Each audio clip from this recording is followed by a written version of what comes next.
Going live. And we're live! Welcome everyone! How is everyone doing today? So exciting. Happy Sunday. Welcome to the Pasta Studio. It has been a very long time since we've done this. Far too long. We've been busy. It's been a busy summer. Time just flies by. I'm sure a lot of you can relate to that. Bella is here as always. Hi, Bella. Hi. Say hello. She's hanging out in the chat room. We're here early, getting situated, getting set up. So please make yourselves comfortable.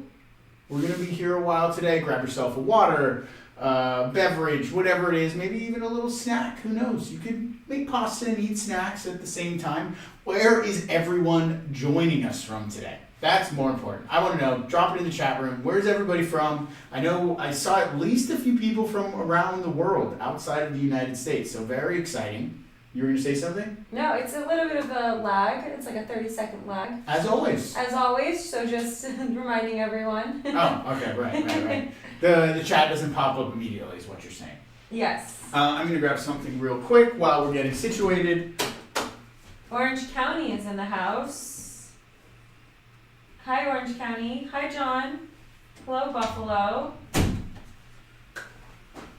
What we got? We got Alicia from Buffalo. LA, Exton, Pennsylvania, Houston, Bolivia. Italian Alyssa from Orange County. John. Vancouver. Welcome back, John. John is a regular around here. Philly, Connecticut, Los Angeles, Milwaukee. Carlos out in Houston.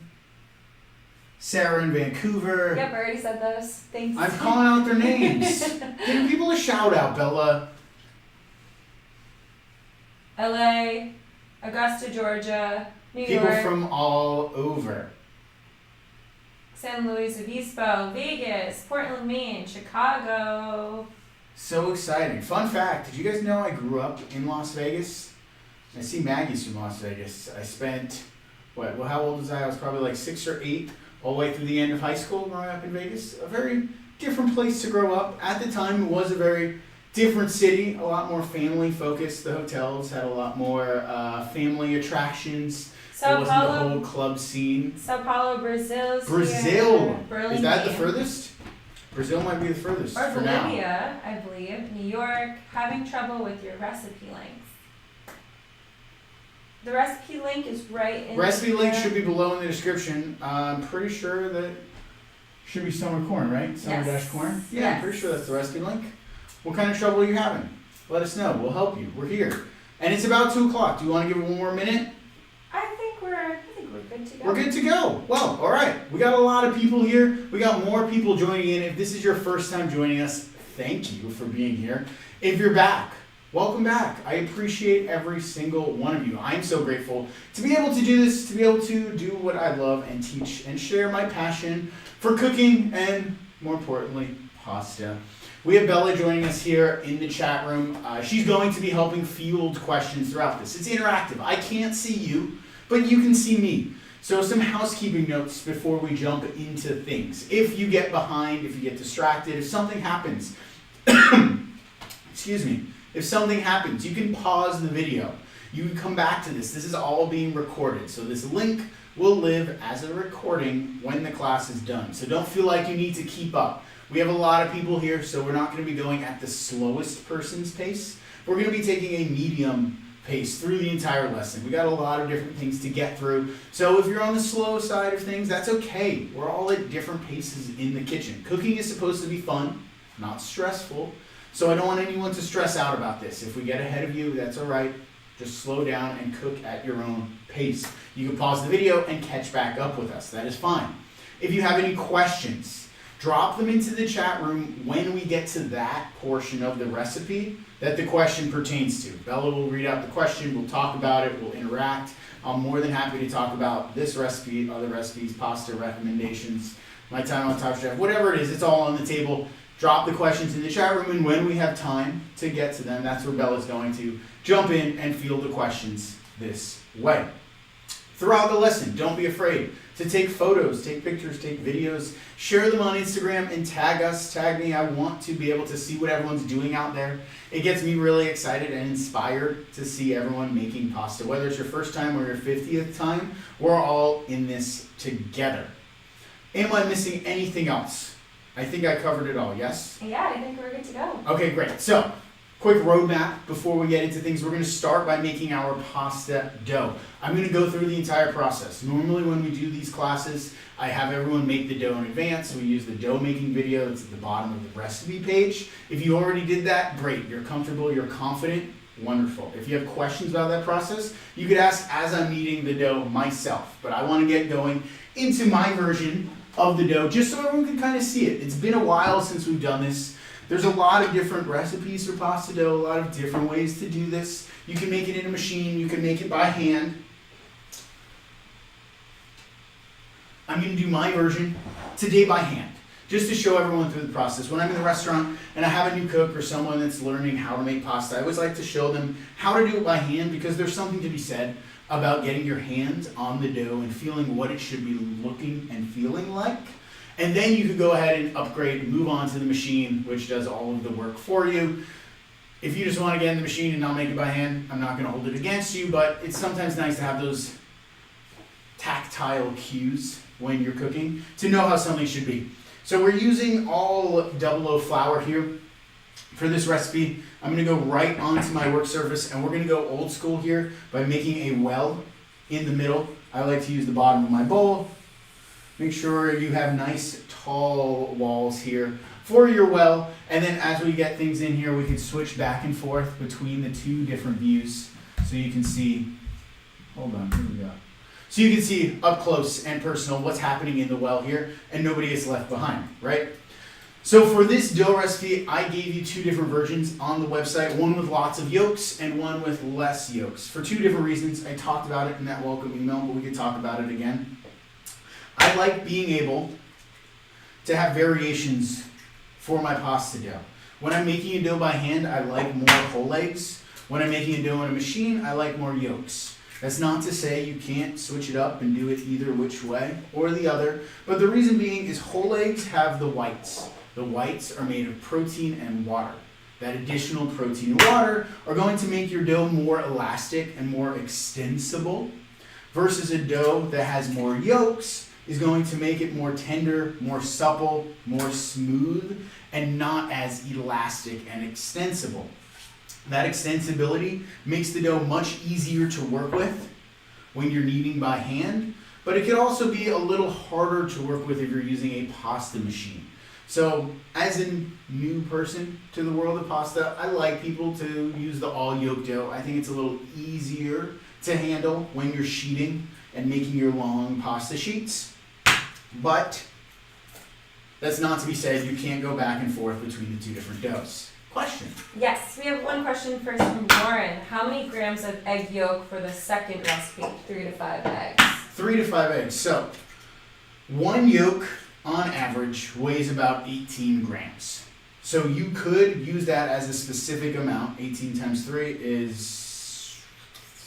Someone who studied math or a calculator can type that into the chat. 18 times 3. That's about how many yolks you're going to want for a recipe in grams. The reason I don't have it in grams is because there's a lot of variables every time you make dough. The time of the day, the type of flour that you're using, the type of eggs that you're using, the amount of water in the yolks, the amount of water in the whites, the amount of fat in the yolks, how old your flour is. All of these things make a difference. And so even if you're gramming out your recipe and trying to be as precise as possible, it's never going to be universally the same every time you do this. So that's why I thought it'd be fun to do this in real time so we can see, watch, troubleshoot, kind of interact as this dough comes together. So we see we've made our well here. I'm going to start with 3 whole eggs, 3 egg yolks right in the middle. I'm going to grab a pinch of salt to come in here as well. Don't want to forget our salt. What the salt is going to do, it's going to season our pasta dough. But for me, more importantly, salt inhibits gluten formation. So it's going to kind of control the process for us here. If I was doing another dough, like one of those flour and water type doughs, I don't often add salt to those because I want to develop tons of gluten as quickly as possible. An egg dough is a little different. Yes, question? Yes, this question comes from Chandler. Can this dough recipe be made with AP? Would it need any modifications? Good question, Chandler. So if you didn't hear that, He's asking whether or not you can make this recipe with AP flour.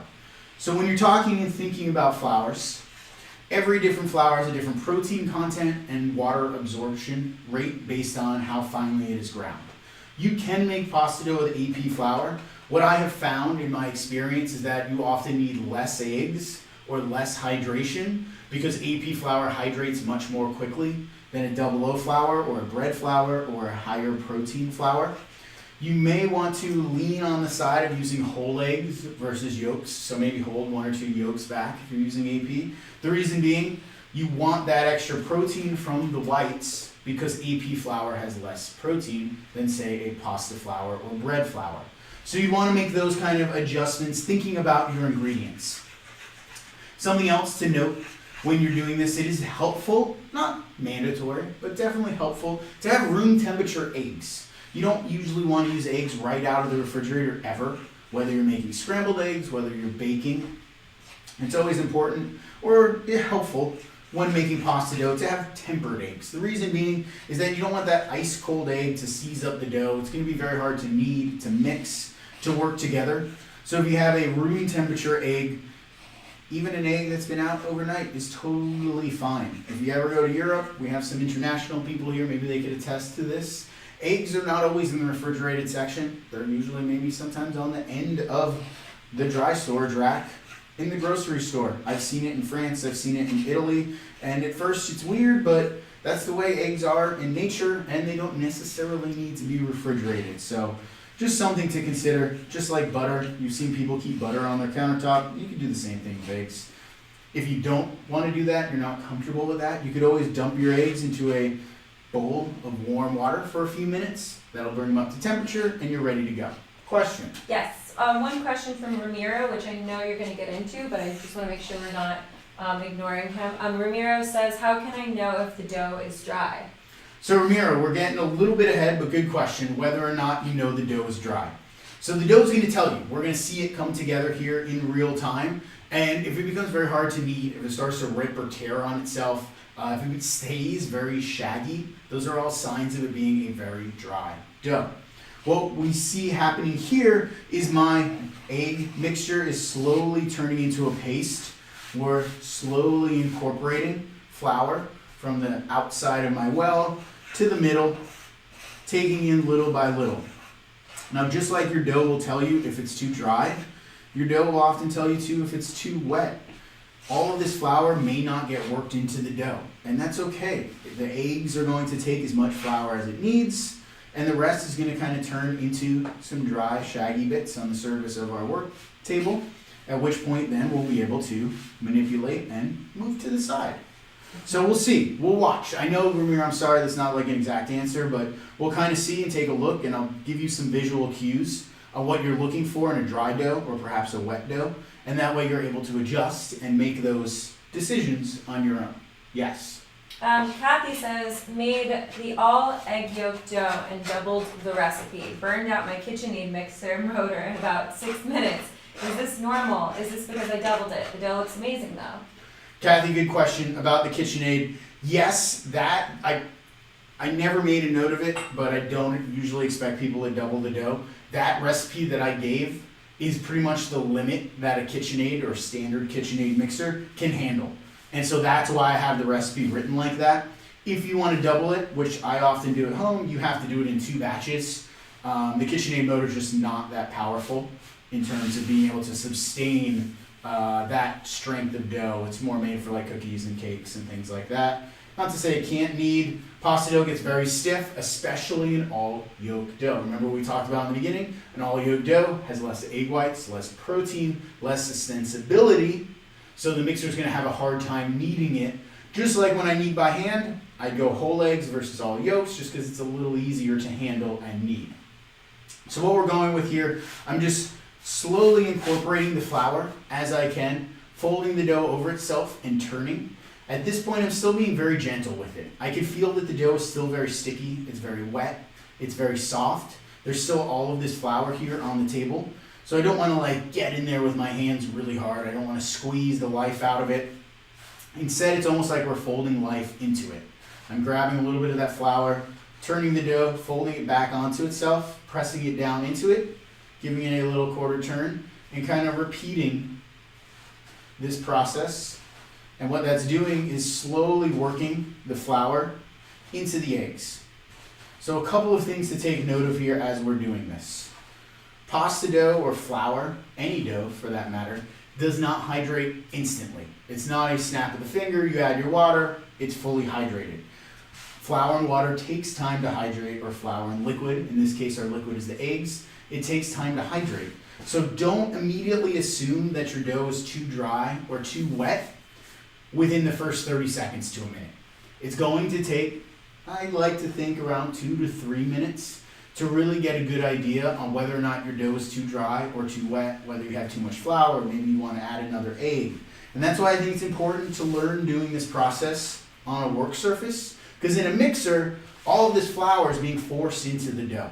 Not necessarily a bad thing, but it's hard to make adjustments and watch what's happening because it's in the mixer.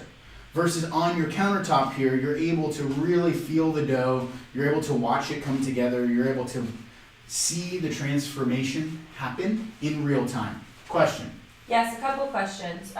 Trish said, I used the Hayden Flour Mills pasta flour and had a hard time hydrating it. So that's a good question, Trish. If you missed that, Trish used the Hayden Flour Mills pasta flour. Great flour. Hayden Flour Mills, if you're not familiar, is a mill from Arizona that uses heirloom varieties of wheat and freshly mills the flour on a weekly basis. Something to think about, maybe you've heard me talk about this, maybe you haven't, is that wheat is a vegetable.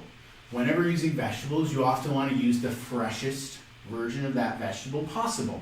So freshly milled wheat is obviously far superior to wheat that's been milled, sitting in a bag on the shelf of a grocery store for who knows how many years. And because of that, there's a difference in the way that it hydrates.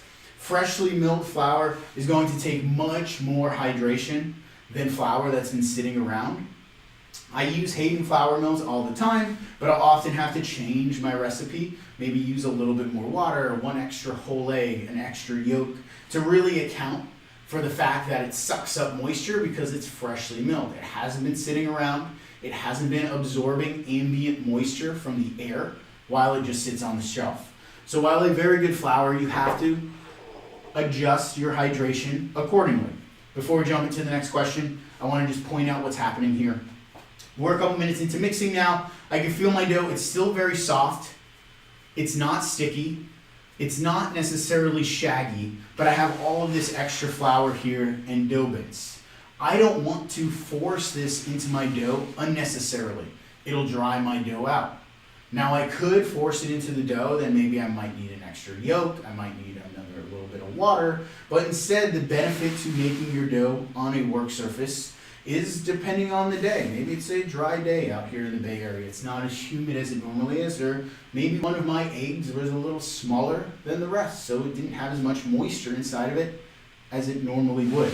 So to account for that, I'm just going to move that excess flour over here to the side. If I need it, I could add it back in. But I don't want to force it into the dough unnecessarily. Now kneading, before we jump to the next question, you noticed I maybe have switched up my technique. Now that my dough has come together, I could really get into it. What I mean by that is using my dominant arm, for me it's my right hand, I'm going to use the heel of that, press it down into the middle of the dough, stretching that out away from me.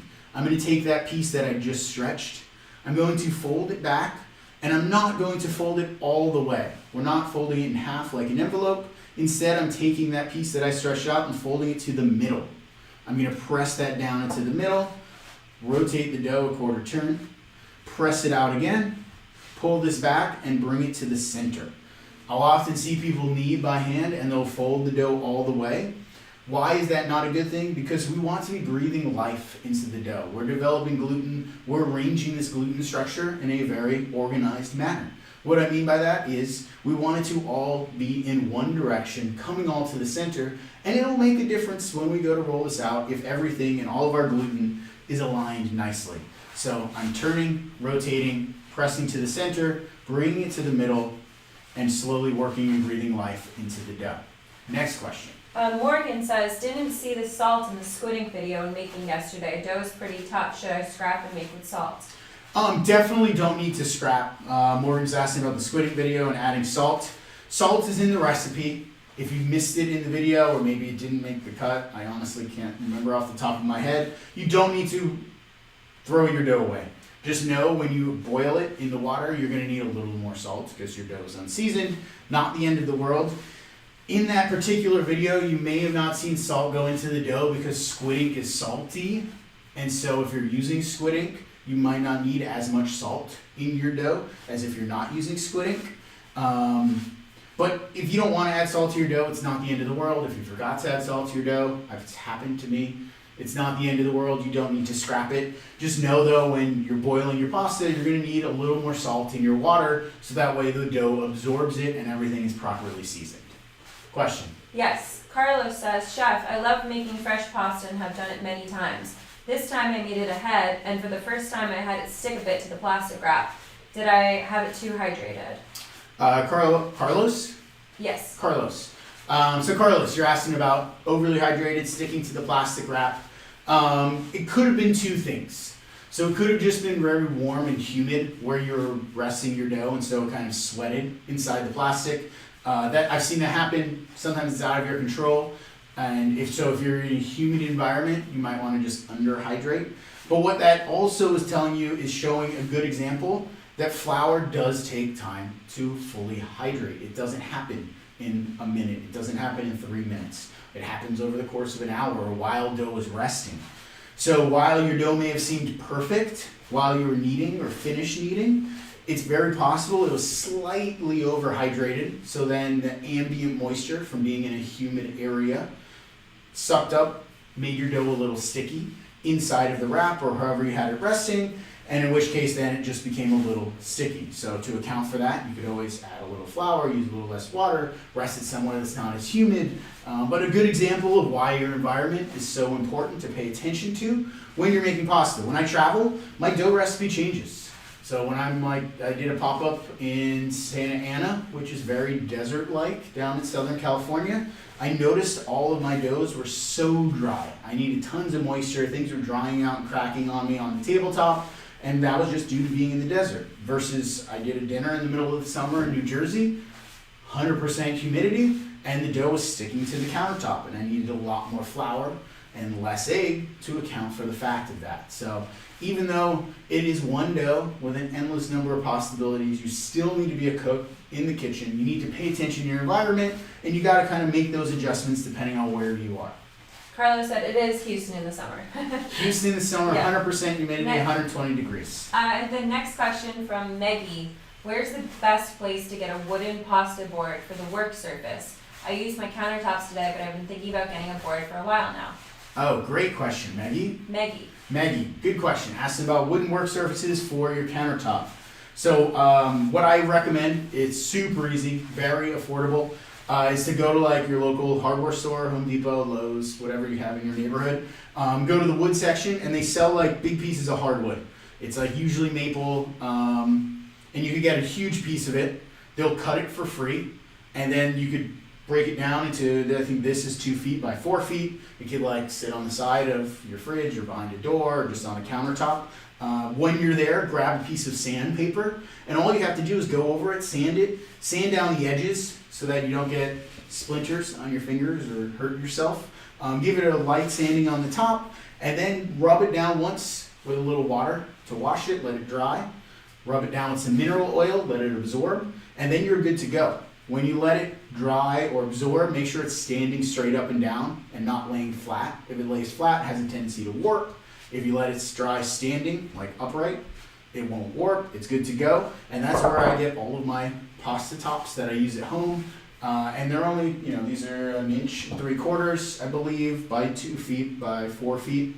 And they're like maybe $20 at the hardware store.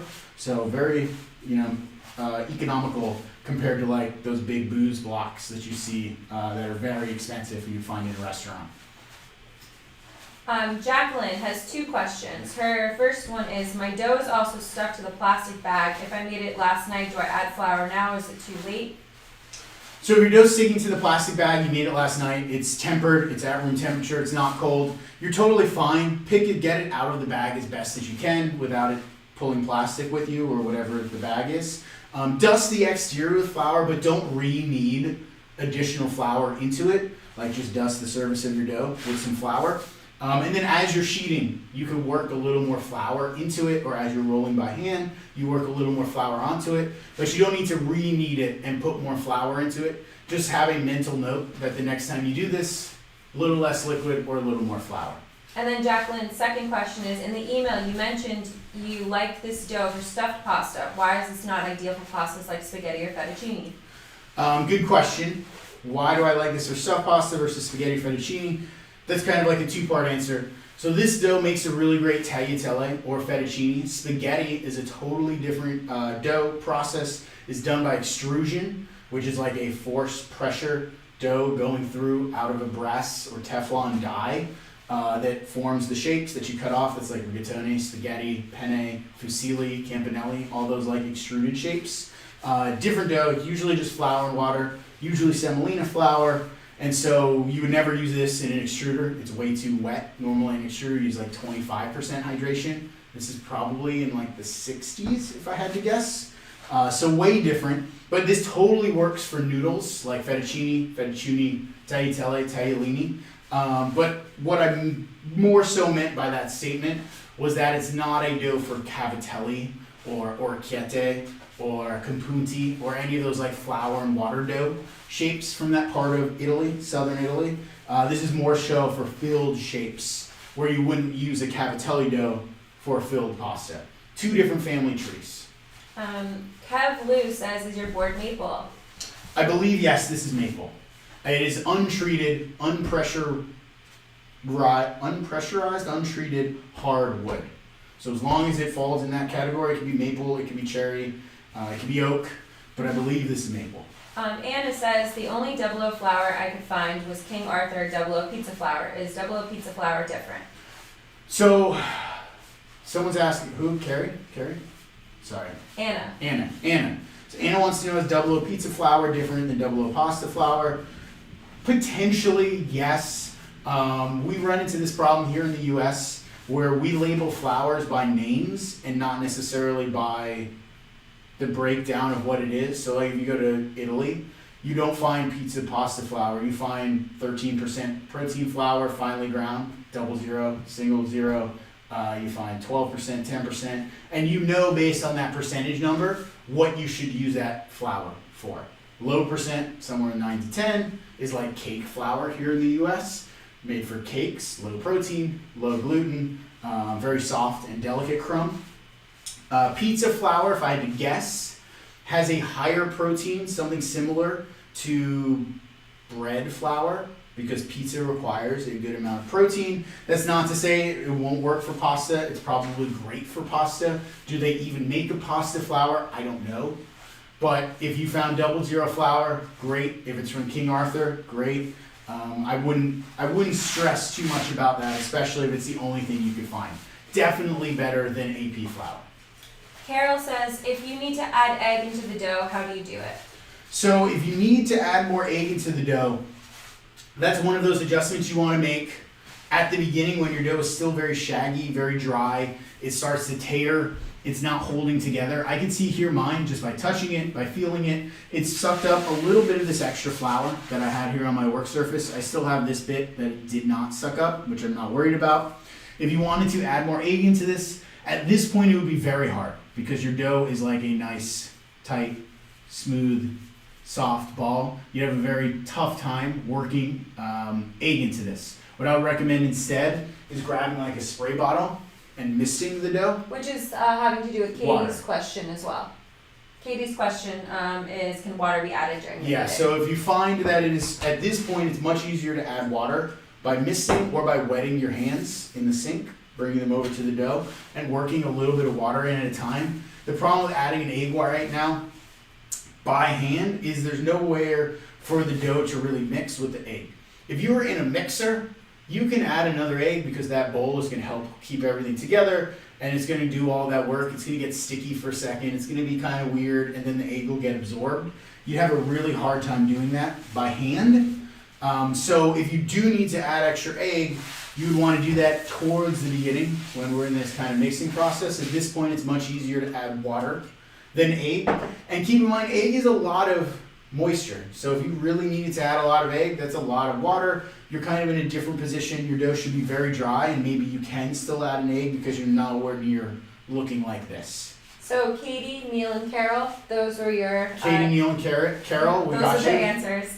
Paul's question is, I used your recipe for KitchenAid and dough seemed dense. My hand kneading opened the dough up so it was a lot softer, resting 2.5 hours ago, so hoping it's pliable when open. If not, any suggestions? No, that sounds like you nailed it. Yeah. As long as that was a room temperature rest, that sounded everything good. You did the KitchenAid. It's probably hard and not pliable because it was all yolks. Those yolks have a fat. They take longer to hydrate, but 2.5 hours is plenty of time to allow that to rest, to relax, to hydrate. As long as you did a long enough mix in the mixer, finished it by hand, put it on the side, room temperature rest, you should be in a really good spot when we come out to roll this.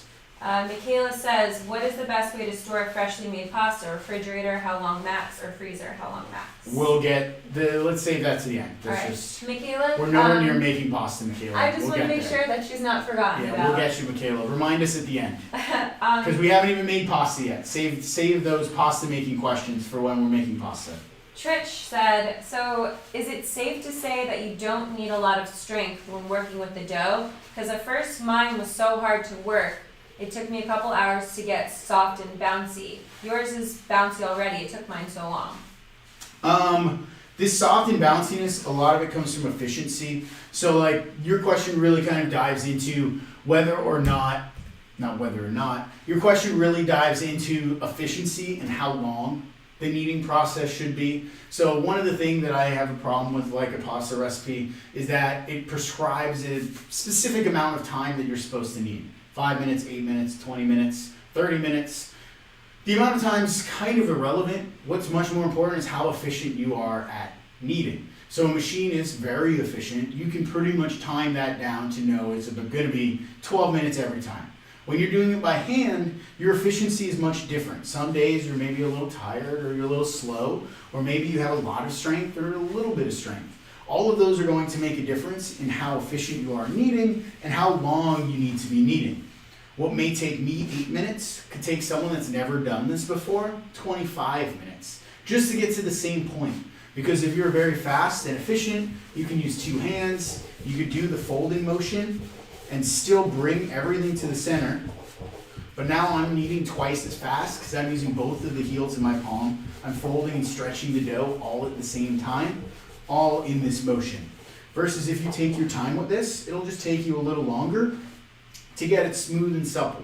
But that smooth, bouncy, and supple is exactly what you're looking for to have a dough then that's ready to use, that you can feel good about putting aside to rest. What we have here, if you take a look at it, nice and smooth on the surface, not tearing or ripping. If you notice there are tears or rips in your dough, you could add a tiny bit more water and work it in. That'll help soften your dough and give you the ability to get it nice and smooth. I have everything tucked underneath here in a nice organized pattern. This is kind of like the pasta belly button, everything down underneath.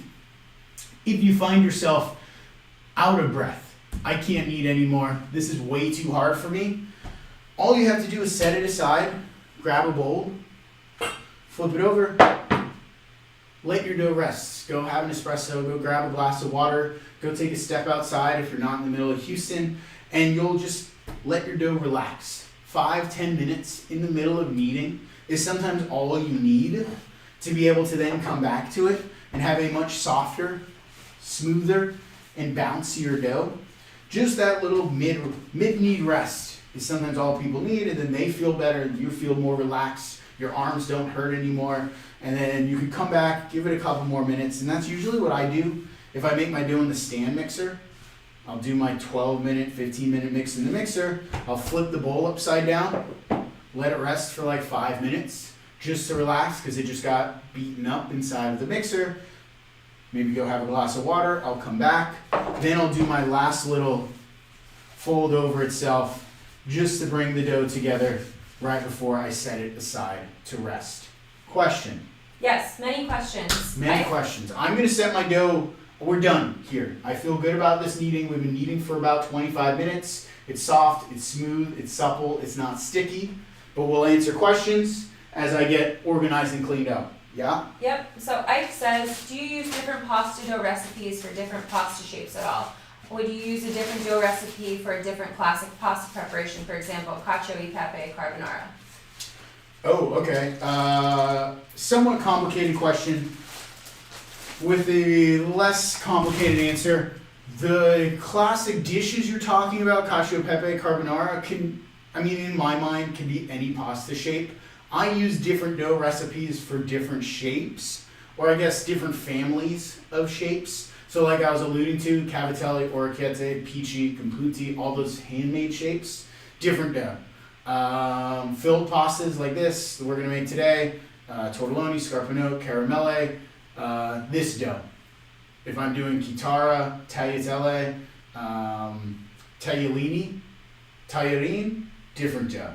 So less so about the sauce perhaps, and more so about the actual texture that I want and the bite and toothiness I want in that particular pasta to pair with that sauce or pair with that finished dish will then influence the dough that I'm actually making.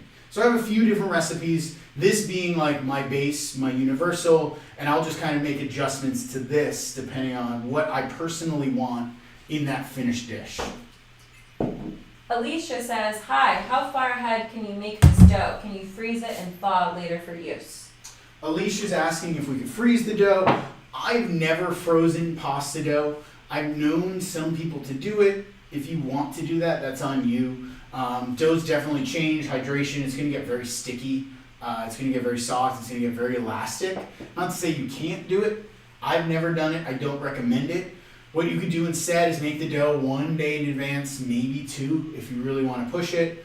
You can freeze like individual pasta shapes. Still not the best, but you can do it. It's fine. But I wouldn't recommend freezing the dough in advance. It's fresh pasta dough. If it's fresh, you want to eat it the closest to when you made it. Ideally the day of, maybe the night before.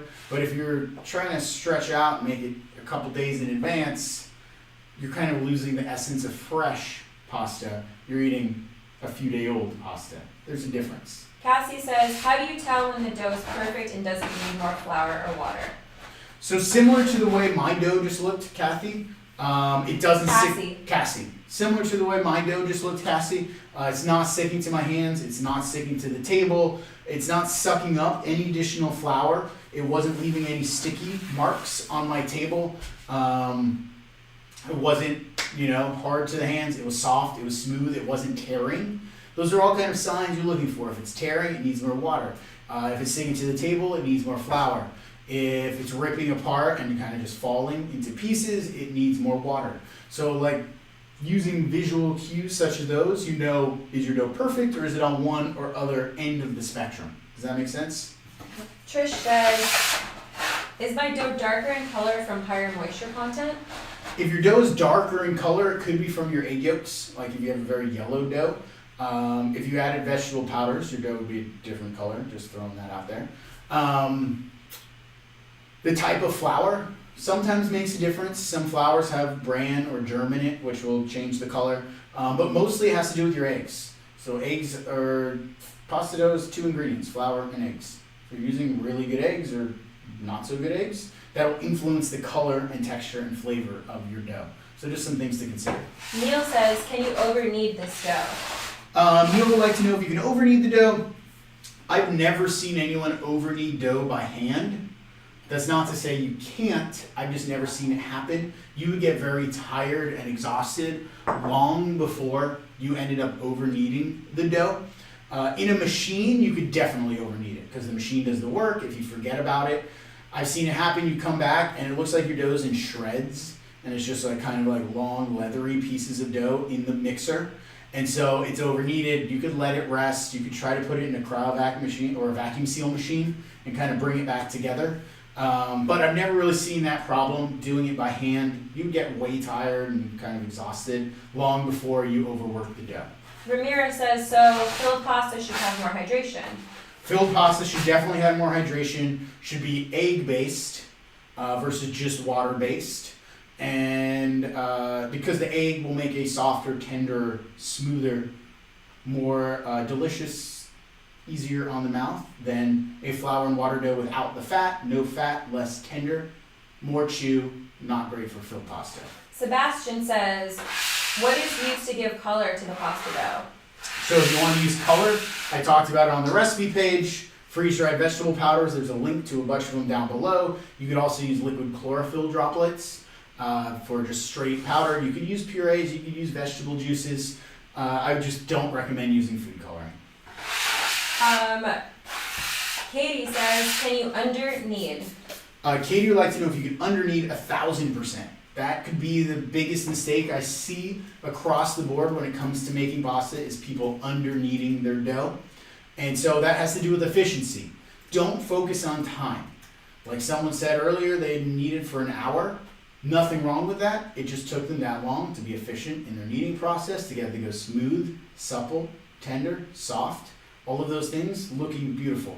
I don't want to call anyone out specifically, but I've seen people send me photos of their dough and they say, hey, how does this look? Most of the time, not all of the time, you see tears in the surface of it. It's not smooth and supple, which usually means that it's under kneaded. 1 or 2 more minutes sometimes makes a big difference in just the outcome of your final pasta. And you may think you're doing things perfectly, and you could be, but that little bit of extra kneading is sometimes all you need to like kind of take your pasta to the next level of pasta.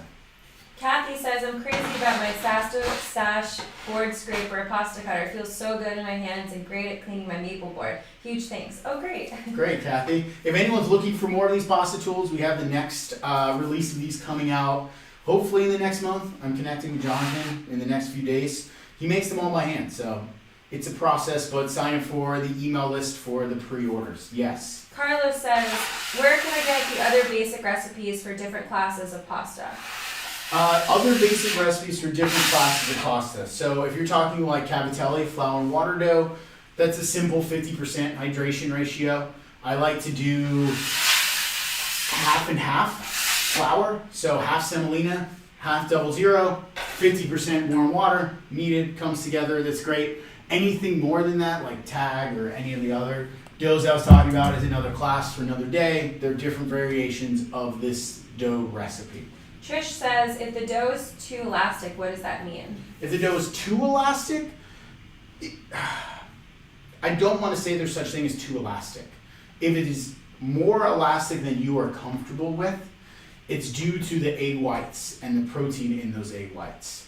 That's not to say it's too elastic, but it's just more elastic than you're used to, and it makes it very hard to work with and handle. That's from the egg whites. That could be using from a high protein flour, but more than likely the whites. So the only adjustment you could really make at this point is to take a mental note and know next time, don't use as many whites, use more yolks, and that's kind of going back to what I said earlier about the yolk-driven dough being more user-friendly because it's not as elastic because it doesn't have the whites. Kathy says, what's the difference between the shorter Sash board scraper you're using and the long cutter version I bought? So for example, we can jump into it real quick. 2 different versions of the same cutter. One, I think I want to say is 8-inch, one is 6-inch. This one is a little more handheld and better. It really is like personal preference. Like how do you want to use it? This one, technically, the bigger one is better for shaping loaves. So if you have like a big bowl of sourdough bread or batard or something like that, you'd be able to pick up the whole loaf and move it around more quickly with a big loaf. If you're dealing with big pieces of pizza dough or dough, you would use a big one. That's not to say you can't use a big one for pasta and you can't use a little one for dough, but in theory, if you have 2, use the big one for dough and the little one for pasta, or the little one for little pieces of dough, the big one for big pieces of pasta, and it just kind of has to do with the size of the dough that you're using. Kev Blue says, are you going to be doing more wonderful classes? Yes, we'll talk about that at the end. Thank you, though. Jill says, I'm very familiar with fluoride flour. And I would have said when it was pretty bouncy coming back to shape, well, that it was done and you were still kneading. I don't understand what? I'm very familiar with bread flour and would have said that when it was pretty bouncy coming back to shape, well, that it was done and you were still kneading though. What are the key ways to tell if the pasta is done? If you're using bread flour. If you're, regardless of the kind of flour, using AP bread, double O flour, you know it's done when it is smooth, when it is supple, it is soft, it has a little bit of a bounce to it, it's not tearing. If you wanted to stick your finger in it, it bounces back ever so slightly. All of the things that I showed on my dough here are all the things you're looking for in your dough, whether you use bread flour or AP flour. It's soft, it's smooth, everything's tucked underneath. If you stick your finger in it, your finger doesn't stick. It leaves a tiny indent, but it bounces back ever so slightly there. Those are all things you're looking for, regardless of the type of flour that you're using, to know that then your dough is done and ready to put on the side. I hope that answers your question. Yep. Carlos says, if using puree, do you reduce the eggs for less hydration? Yes, Carlos. Yes. So if you're using puree, you got to adjust the recipe drastically. That's why I don't recommend puree. I recommend powders. For color. For color, especially if you're new to this. Me, because I'm able to eyeball doughs and I've made so many of them at this point, if I'm using puree, I'll put my puree with a couple of egg yolks in the blender, blend it all together, so now I have an egg yolky puree. I'll add that to my dough, and I'll slowly add whole eggs until my dough comes together. Maggie says, do brown eggs make the dough tougher? Should you do anything different if using brown versus white eggs? Good, very good question. The color of the eggs only has to do with the species of the chicken. Different types of chickens lay different color eggs. No, but do the brown eggs make the dough tougher? No, all the eggs are identical. There's Okay. no difference in egg depending on the color of it. There are blue eggs, which are from Americana chickens. It's a whole nother story, that have usually richer, fattier yolks. But generally speaking, a white egg is identical to a brown egg, just from two different species of chickens. Trish says, should my butter be room temp? No, we're going to melt our butter in the pan.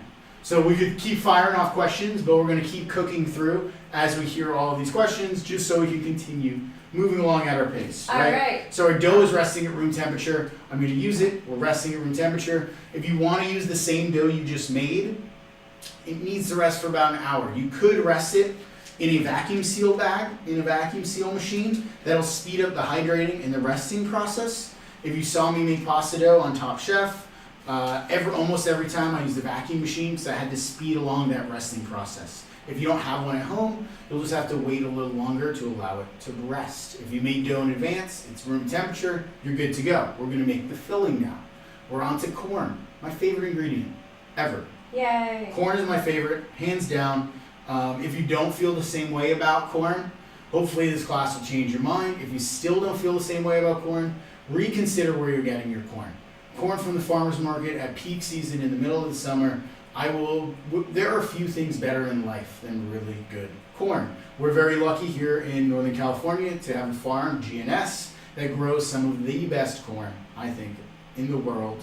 Some people from Iowa tell me otherwise. I've never been to Iowa. I've never had Iowa corn. I'll let them think their corn is better than ours until they come here and they try it. Just throwing it out there. If you know about GNS and you know about this corn, then you know why I have such a love and passion for it. Bill says, do we need to cut the corn off the cob now? Yes, corn off the cob was in the recipe. For each corn, cut off the cob. I have all of that already done here to speed up the process. We have butter melting in our pan.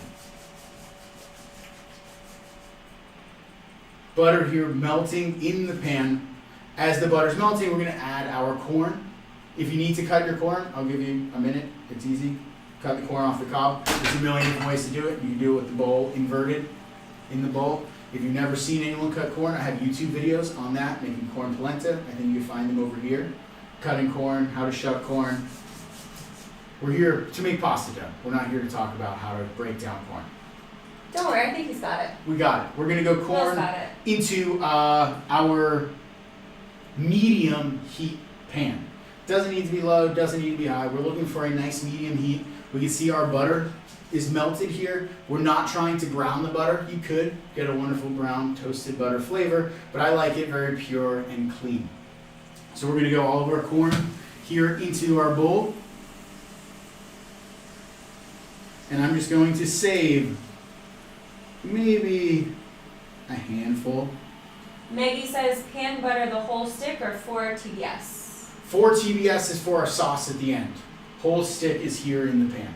2 different measurements. Good call, Maggie. So I'm going to also reserve maybe like a handful, give it like a 1/4 cup of corn kernels to toss into our sauce at the end. Totally optional. I know some people love corn, but they don't like eating kernels. So if you don't want to do that, you can throw all of your corn into your filling. Kathy says the recipe didn't say to cut the corn off the cob. I'm sorry, Kathy. Let's quickly cut the corn off the cob. I think apologize. everyone's scrambling, so say And- sorry to yeah, so everyone. I'm sorry, everyone. I apologize. That is my fault. I will take blame for that. I thought I typed it like that. I'm sorry. I'm sorry. And that's a genuine apology. I thought I did. This is happening. That's part of cooking. We're relaxed. We're all at the same pace here, okay? I'm turning my pan up to medium. We're at 250. We're gonna add a tiny pinch of salt to our corn.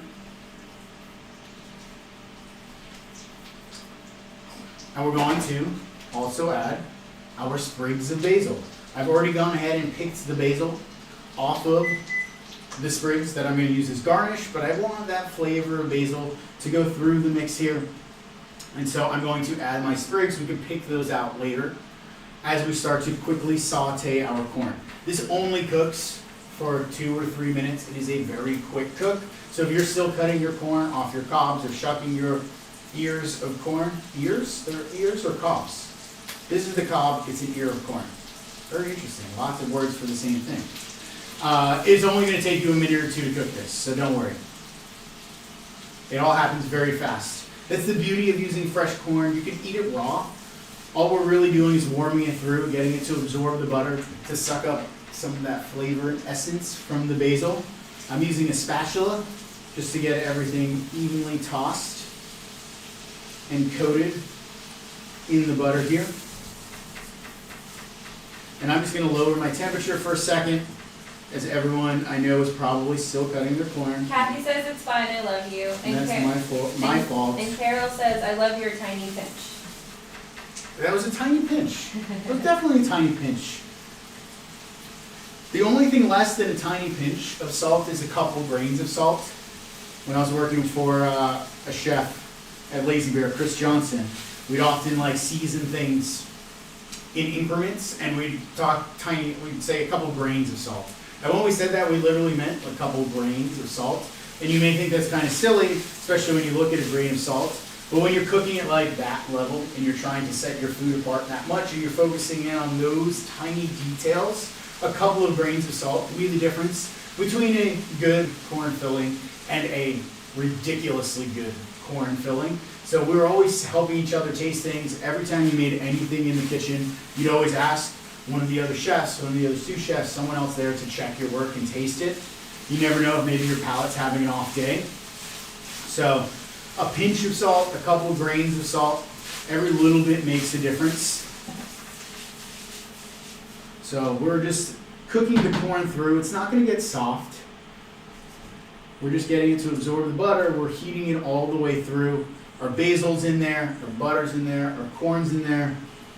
Right as this is coming up to a sizzle, we don't want to brown anything. If you see you're getting color, your pan is too hot, turn that down just a bit. We're not looking for brown or roasted. We just want it softened and warm. So I feel pretty good about this. Smells so good. It smells ridiculous, doesn't it? Ooh. Love it. I'm going to cut my heat. I'm going to grab my basil out of the pan. We're done with the basil.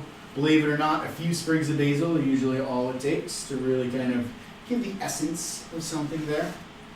Now, we're going to go over to our blender or food processor. If you don't have a blender, you can use a food processor. If you don't have a food processor, you can use a NutriBullet or a Ninja. If you don't have any of those, maybe you have a food mill. A food mill would work really well to turn this into some sort of puree. You're essentially looking to get this finely processed so that we can pipe it into pasta.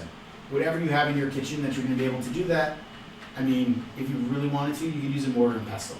Like, I'm here to support you if that is your decision. So we're gonna go here into our blender.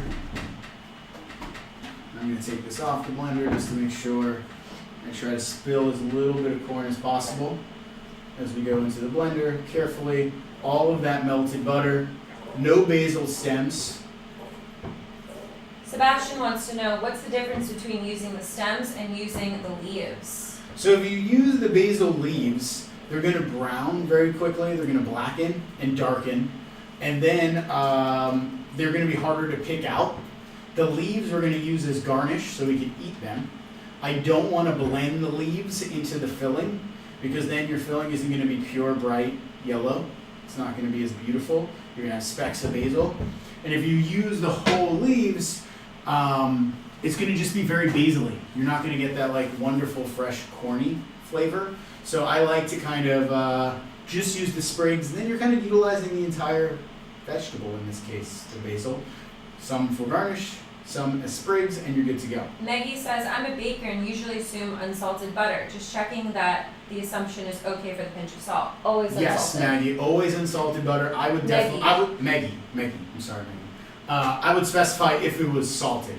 I noticed, I think the only place I've been, Canada, was weirdly, salted butter was much more normal in the grocery store, at restaurants we were cooking at. But so unsalted butter Always. in all of my recipes, always. Safe assumption, good question. Thank you for asking. So we're done here with this. We're gonna go back over to the side. That looks secure, right? Yes, we're secure. Just had to double check. Pan, we're done with. And now, people are still catching up. It's okay. We're slowing down. We're keeping pace, right? I'm gonna grab a pot of water and set that over on the stove on low heat. This is just an unsalted pot of water. This is going to be our pasta pot for cooking our noodles later. So make sure you get water on now so you're not waiting for water to boil later on. That's going to be ready for us when we need it. No salt yet, just water. I have a lid so it doesn't evaporate and disappear, but that's just me. Excuse me. All right, so we have our blender. We have our corn. Over here we have our mascarpone and our cheese. I'm saving, maybe I call that 1 or 2 tablespoons of parm on the side that I'm going to use to sprinkle on top as garnish. The rest of my mascarpone and my cheese is going to go in the blender, and we're going to blend everything together. So to recap, basil stems are out, corn, butter, parm, mascarpone, all in the blender. I have a little bit of parm on the side, and I have my other 4 tablespoons of butter on the side that are all going to go into my finished dish. We all feel good about that. We're gonna throw the lid on. Things are gonna get loud. I'm gonna put this on mute so you can't hear me and it doesn't get crazy.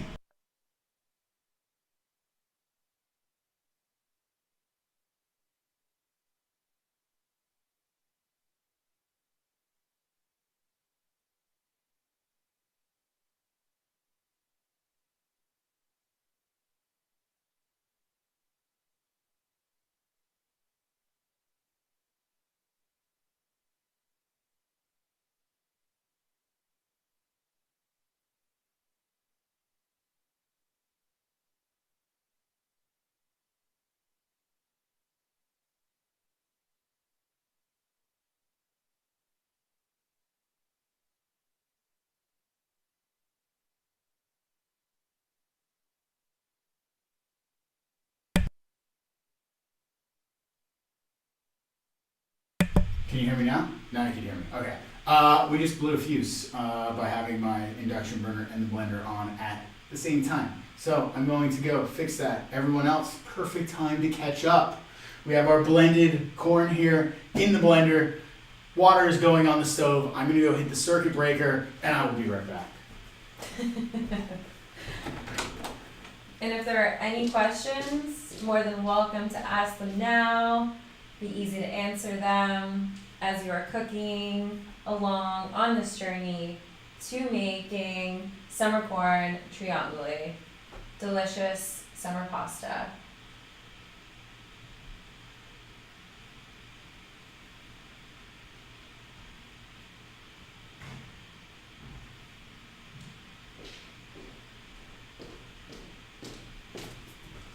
Chef Joe, first question from Carol. Do Yes. you turn the blender all the way up? Do you want a super fine puree? Yes, blender is all the way up, super fine puree. Hold on, I'm trying to figure out what's going on here because, Try going against the other one, Chef Joe. yeah.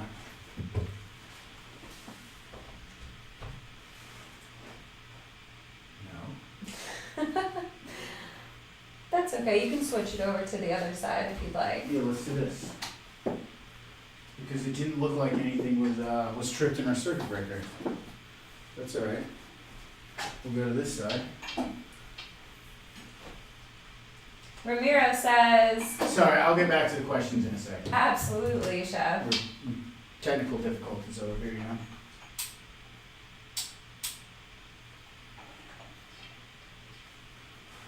Are we back on? We're back on. Okay. I think I finished blending. Yes, what texture are we looking for in the blender, Chef? All right. What question? Welcome back, everyone. We have power. All right. So, what are we looking for in the blender? I like to go super smooth, high speed. The reason why is because then you get a nice, creamy, smooth puree. In the restaurant, I may even go as far as putting this through a tammy or strainer. Is it Some- fun, Chef? Yeah, I don't want to. I'll get to that. In the restaurant, I may even go as far as putting it through a tammy or strainer to get any of like the corn fibers out of it. Today, at home, cooking for us, I'm not too worried about it. I'm not going to take the time, dirty up a bunch of dishes, putting it through the strainer. If you wanted to do that and get a super silky smooth puree, I totally support your decision. But otherwise, high speed in the blender, food processor, usually all you need to get this really, really smooth. So, that is done. Did you turn the blender all the way up? Blender all the way up, high speed. We were about 60 seconds before our power. Amanda Sure. says corn, mascarpone, parm, salt, and pepper. Pepper is going to go in the dish. No pepper in here, only because I don't want to see black specks. If you already added pepper to yours, it's not going to mess anything up. You're just going to see black specks on the inside. It's a visual thing for me. I'm going to add the pepper to the finished pasta itself. Great. Like it says on the recipe, you can add the black pepper. You can add black pepper. You can season the black pepper. I like to add it on top. You can put it inside. I'm going to let you have creative control on that. Kathy said mine is super liquidy. Is that okay? Yours is super liquidy. So you may have had just a little wet corn, but it's okay. Butter is going to solidify and harden. If it looks like way too liquidy to do anything with, and you have some extra parm, a good trick, something we do often, I've seen happen, is if like you have a very loose filling, and you don't want to mess around with gelatin or anything like that, extra parm is going to help tighten up and absorb some of that moisture that you may have in your filling, whether it be from just like really wet butter or really wet corn. Either way, we're going to be putting it on an ice bath next, and all that butter, all that cheese, all that corn is going to cool and solidify. It's going to thicken, and then that way we'll be able to pipe it. So we're not going to use this liquid hot right out of the blender.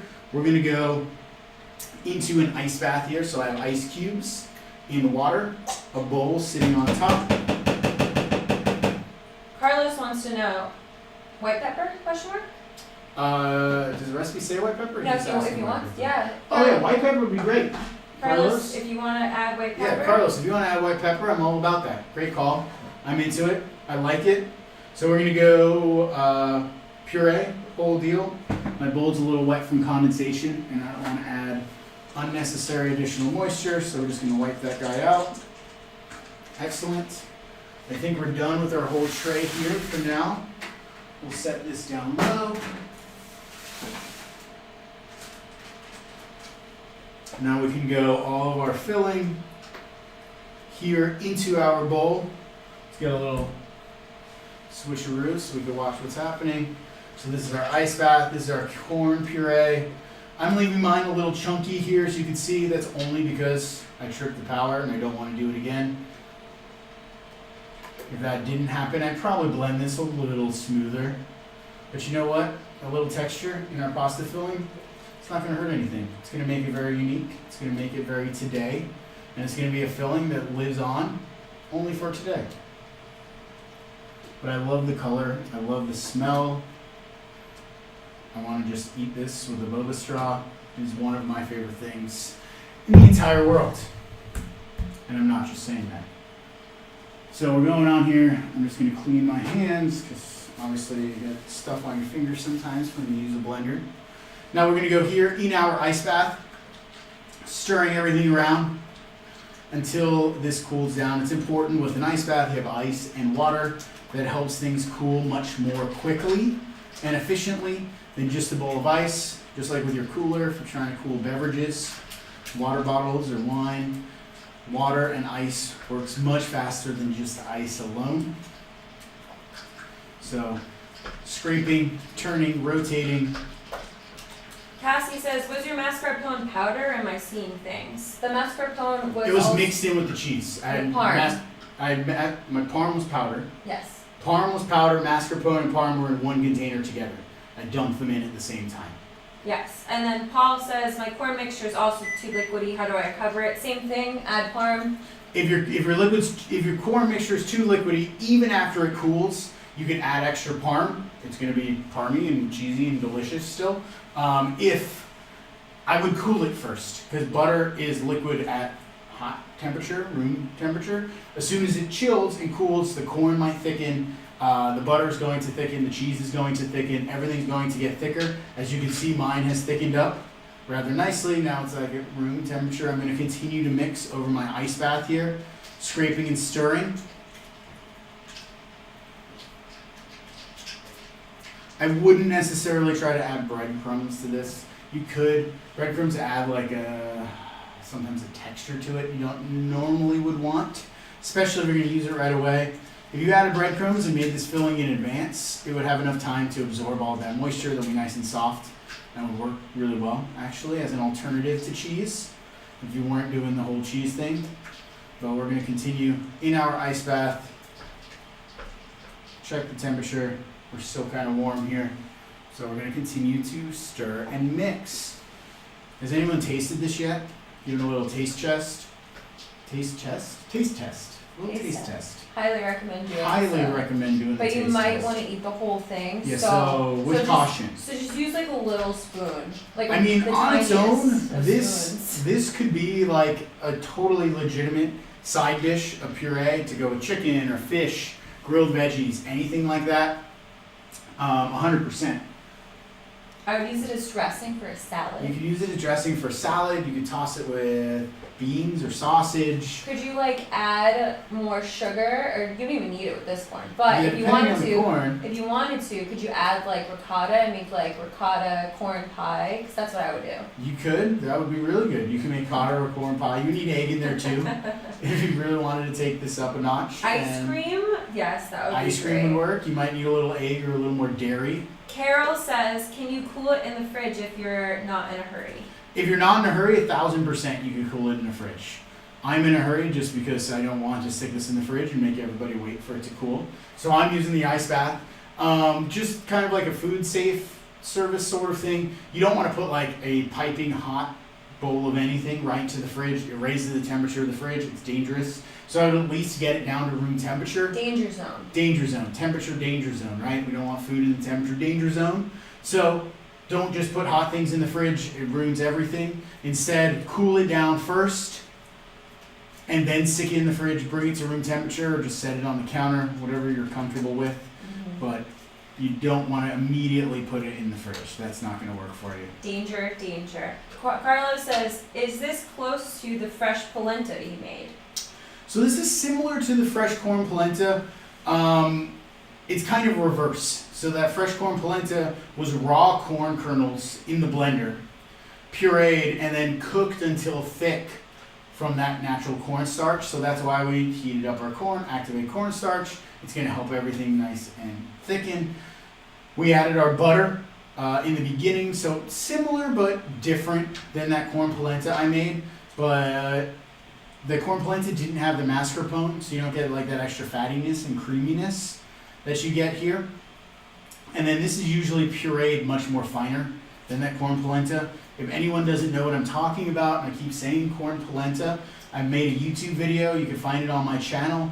Don't forget to click the little there. Click the subscribe button right here, please. It does does a favor for me. So that's very helpful. If you haven't subscribed already, you want to hit that button for me, I would really appreciate that. I don't think you get any notifications or anything. It's like following someone on Instagram. So I'd love that. And then you can watch the corn polenta video after this. Then you can really just like eat corn all weekend like I am. Well, you did a lot of things with corn. Yeah, oh man, I have so many good corn recipes coming out for Instagram. There's like a corn dessert I'm like want to teach as a class too, so stick around for the poll on that one, because what do you guys think? Would you take a corn, there's a corn cake, think like corn lava cake, molten chocolate lava cake, but with corn instead of chocolate. Into that sort of thing? It was one of my best desserts I feel like I've made, I've eaten, I love it, I tested it. Now I just need to know if people are interested in it. You tested it like 18,000 times. A million times. I ate so much corn. It was so good. Let's see here. I got a spoon. We're going to give it a little taste test. See if we want to... I don't know why I keep saying chest. A taste test. Oh. It's so good. It's sweet. It's cheesy. It's creamy. It's rich. It's cold. So now I can feel good about putting it in my piping bag. I need like another bite though. Ever so slight hint of basil. Exactly what we're looking for. Not too intense, not basil-y. You just kind of get this like nice herbaceous note in the background, that little bit of like sweetness from summer. That's the basil in there. We're gonna stick this in a piping bag. Or a zip top bag. Mm-hmm. You could keep it and spoon it onto your pasta. Gets a little messy, but it's totally possible. When you're using a piping bag, I like to fold it halfway inside out. So that way I'm spooning the filling down into the bag. Anything that gets on the exterior is going to be on the inside, and the outside of the bag stays nice and clean. How's everyone else doing? Have we done anyone else do any taste tests over here? Yep, I everyone's want done. people to be freaking out about this like I am. People love the corn lava idea. Maggie says, milk bar corn cookies are my favorite. I love to be exposed to more corn desserts. Yes, corn desserts. I'm all about it. All the way. So we're gonna go filling into our bag. Best we can. You don't want to put it into your bag until you're sure that it's cooled down. It's thick, it's And you ready see to the go. texture of it. You can see the texture here. Where you're thick, that butter has solidified. If it's still very, very thin on you, you go a little cheese, you go a little breadcrumb. You can try putting the mixture back on the stove. It's possible you didn't activate your cornstarch, but if you cooked it for like 2 or 3 minutes on your medium heat, the cornstarch should have activated. It should be nice and thick. Does anyone still have a thinness issue even after they cooled it down? Usually cooling it down is all you need. It could look very thin until you cool it, and then you're good to go. So we have our piping bag, we have our zip top bag, we have our filling ready to go. We're going to get everything down to the bottom of the bag. We'll tie off the top, hair tie, rubber band, string, butcher's twine, or you can just kind of fold it over itself, loop it through, and then that way you don't have the filling accidentally coming out of the top. We can set this in the fridge, or if you're going to use it, we'll keep it right at room temperature. And then we're ready to roll some pasta. Yes. So I'm just going to dry off my tabletop here. Just move the blender back a little bit. Sorry. Perfect. There we go. Good eye, good eye. Focus on the... So, I just want to make sure I don't have any bits of flour or corn, butter, anything on my work surface before we get into pasta. And this time, today, I've done plenty of classes in the past using my pasta sheeter, my pasta roller. If you want to use one of those today, great. If you never used one before, maybe stick with the rolling pin. We'll do the rolling pin together because that's what I'm going to demonstrate. I rarely do the rolling pin, I always do the sheeter. I thought we'd do something different this class this time around for everyone out there that does not have a pasta sheeter. We can talk about pasta sheeters. We can talk about best practices with pasta sheeters, but we're not going to demonstrate a pasta sheeter today. So we can see here my dough, ever so slightly, not so sticky. So I did pretty good. I did good today. So nice. That was the one you made? I made right before the class. Yes. So that one has rested. This one has rested, but I was just showing stickiness. You know, sometimes it sticks. It even happens to me. Everyone's not perfect. Sometimes the dough gets a little sticky, but that's okay. So, for our dough, we need a little bit of bench flour here. For bench flour, I'm going to be using the same 00 flour that I used to make my pasta. I'm going to start by flouring the dough and a little bit of that work surface. One thing I always like to teach and to show when we're talking about flouring is people get the flouring portion, their technique's a little off. So it's common for people to come across and flour like this, sprinkling flour very close to the table in a very thick and clumpy line, like this. That's a lot of flour, it's not dispersed evenly, and it's just going to add more flour than you actually need. You could actually drag your finger through that and make a huge line. Not the best. Instead, what you want to get in the habit of doing is taking your hand up high. I like to do it upside down instead of this way. I do it this way, and I shake my hand back and forth, and you're able to ever so gently dust flour onto the dough and onto the surface, so that way it is a nice, smooth, even layer of flour and not a thick, clumpy bit of flour up at the top. So just a quick question, maybe this is good to go over before you start rolling it out, just for people who are using the pasta machine. Jacqueline says, if we use the pasta machine, what number do we go to? Yes, let's definitely talk about that. So for everyone using the pasta machine, there's a lot of common misconceptions out there when it comes to using a pasta machine. Everybody focuses in on the numbers. How do I use the numbers? What numbers do I want to use? Every pasta machine is different. Every dough is different in every pasta machine. The numbers are not universal and they are not prescribable. What those numbers are there for is a modern invention. It's something someone started doing and putting on machines so that way you can be consistent when you're at home making pasta across your days and across the single day. So all of your ravioli are rolled out to the same thickness. Some machines, number 10 is the thickest. Some machines, number 8 is the thinnest. There's no universality to it. My machine, I have two different machines. One of them goes from 10 to 0, 10 being thick, 0 being thin. I have another machine that goes from 1 to 8, 1 being thick and 8 being thin. So you can see why giving you a number to use doesn't make any sense, because every machine is going to have a different dial, a different thickness, and a different gauge. What I can tell you is this. Always start with a rolling pin. This is called a Mattarello. It is a large, long rolling pin.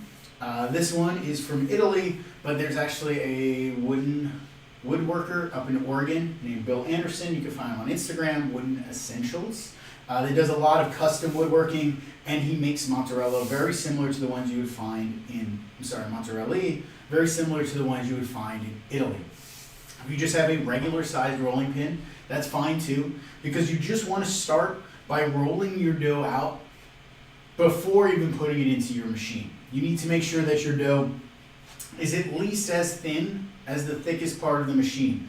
No machine that you have at home will be able to take this and turn this into pasta. It's going to clog up your machine, it's going to mess up your gears, it's going to burn out the motor, and it's going to stress out the dough. You have to get in here either with your hands, with the machine, or a combination of the two in order to kind of pre-form and pre-shape your dough. So this is why it's important that you took the extra minute or two at the end of your kneading to make sure that your dough was nice and smooth, it was supple, it was all in one direction, and everything was aligned. Because then now we have a very clean, neat, organized piece of pasta without any of these like weird folds or protrusions or ends and odds of bits that are not all organized. That will make rolling much harder. So very important why you took those extra steps earlier are all coming into play right now. Ramira says, how long do you recommend to rest the pasta before working it? So pasta dough, I would say a minimum of 30 minutes. You could probably get away with 30 if you're using a vacuum sealed machine. If you don't have a vacuum sealed machine, it's just resting room temperature, I want to say at least an hour, 2 hours to be safe, 2.5 would be even better. That's the most. That's the why best. that's why I made this one right before the class. If you have a vacuum sealer, you could use that, and it speeds up the process significantly. So what I'm doing here now, like I said, I'm using the rolling pin. Even everyone with the machine is going to be using a rolling pin just to get things started. What we're going to do when we're rolling with pasta dough is I always like to think of the dough in segments. So I'm always working from the middle of the dough away from me. I don't like to be at the back part of the dough because it's very hard to move this much dough evenly and efficiently all the way forward. Instead, if you start in the middle and work forward, you only have to move half as much dough forward. And then you can spin the entire mass around. And now, this is our thin part, and now you're just moving this much dough forward. So even if you're using a machine, you're going to be doing this same process in order to elongate your dough and organize your pasta sheet.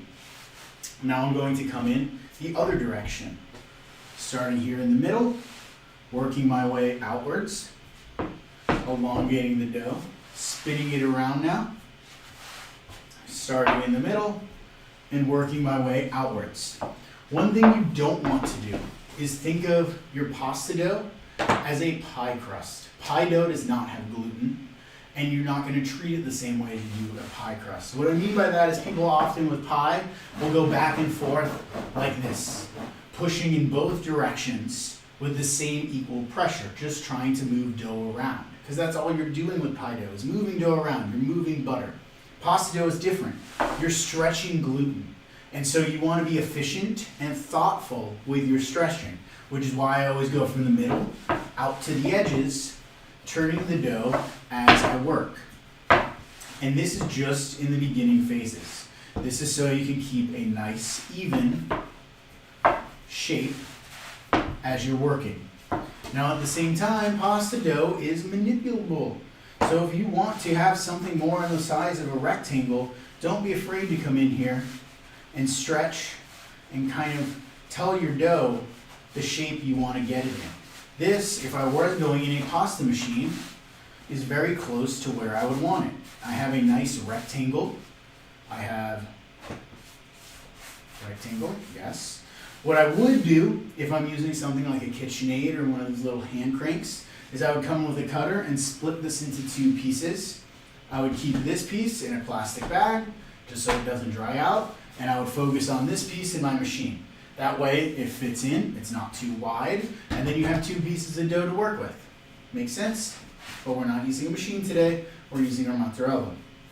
So same process, starting in the center and working our way out to the edge. Now, you may have just seen that motion I was doing. That's called the figure 8 pattern that you're going to need to learn if you're rolling dough by hand. I'm cupping the pasta pin in my palms with my thumbs cupped upwards, similar to this. What I'm going to do is press outwards. As my hands go up, they're also going out. I'm going to pull the dough backwards and then go forward again. And it becomes, if I didn't have the rolling pin, a figure 8 pattern. I'm making 2 8s, or the top and bottom of an 8 rather. But when I work the rolling pin into it, I'm able to bring the rolling pin forwards and backwards, slowly stretching out the dough. Thin on this half, but still thick back here. So now I need to rotate it and work the same in the other direction. Now, as you notice your dough starts to get bigger and bigger, you're going to have to use the counter and your body to help stretch the dough, because we're stretching gluten, we're not making pie dough. So what I mean by that is allowing about half the dough in whatever direction you're working in to hang off the back end of the table. You don't want to press up against it to where you crimp the dough, but just enough to where it holds it in place so that your rolling motion is actually able to stretch the dough out. What's the size of your mozzarella? Great question.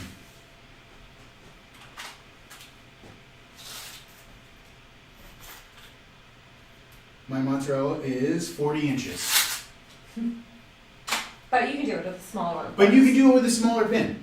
This is just a very traditional way to do it because I'm working with a big piece of dough. It helps to have a big wooden pin to work with it. So now I'm going to pick up my dough by rolling it back onto the pin. And then that way I'm able to pick up a big piece of dough at once, rotate it all the way around, have the other half now hanging off the back side of the table. And now I'm able to stretch this half up and long. And I'm just continuing this same figure 8 pattern, keeping my pressure only on the extension.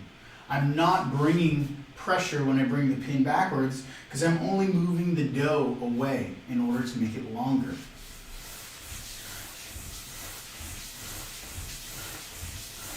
And then I'm helping hold the dough in place so it stretches from the center outward by just leaning right up against there.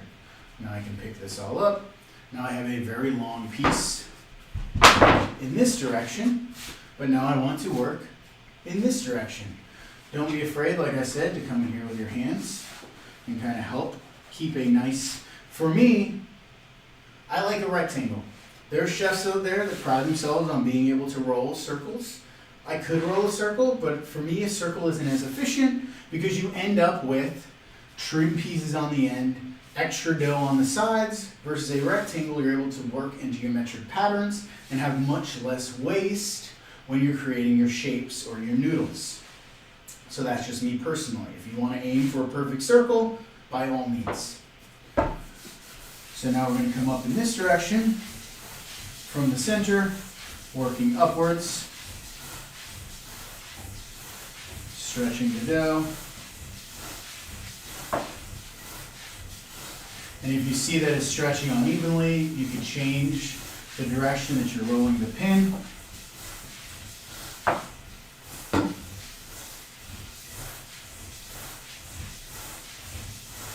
And we'll pick up the whole piece of dough. We'll spin it around. And we'll go upwards in this direction.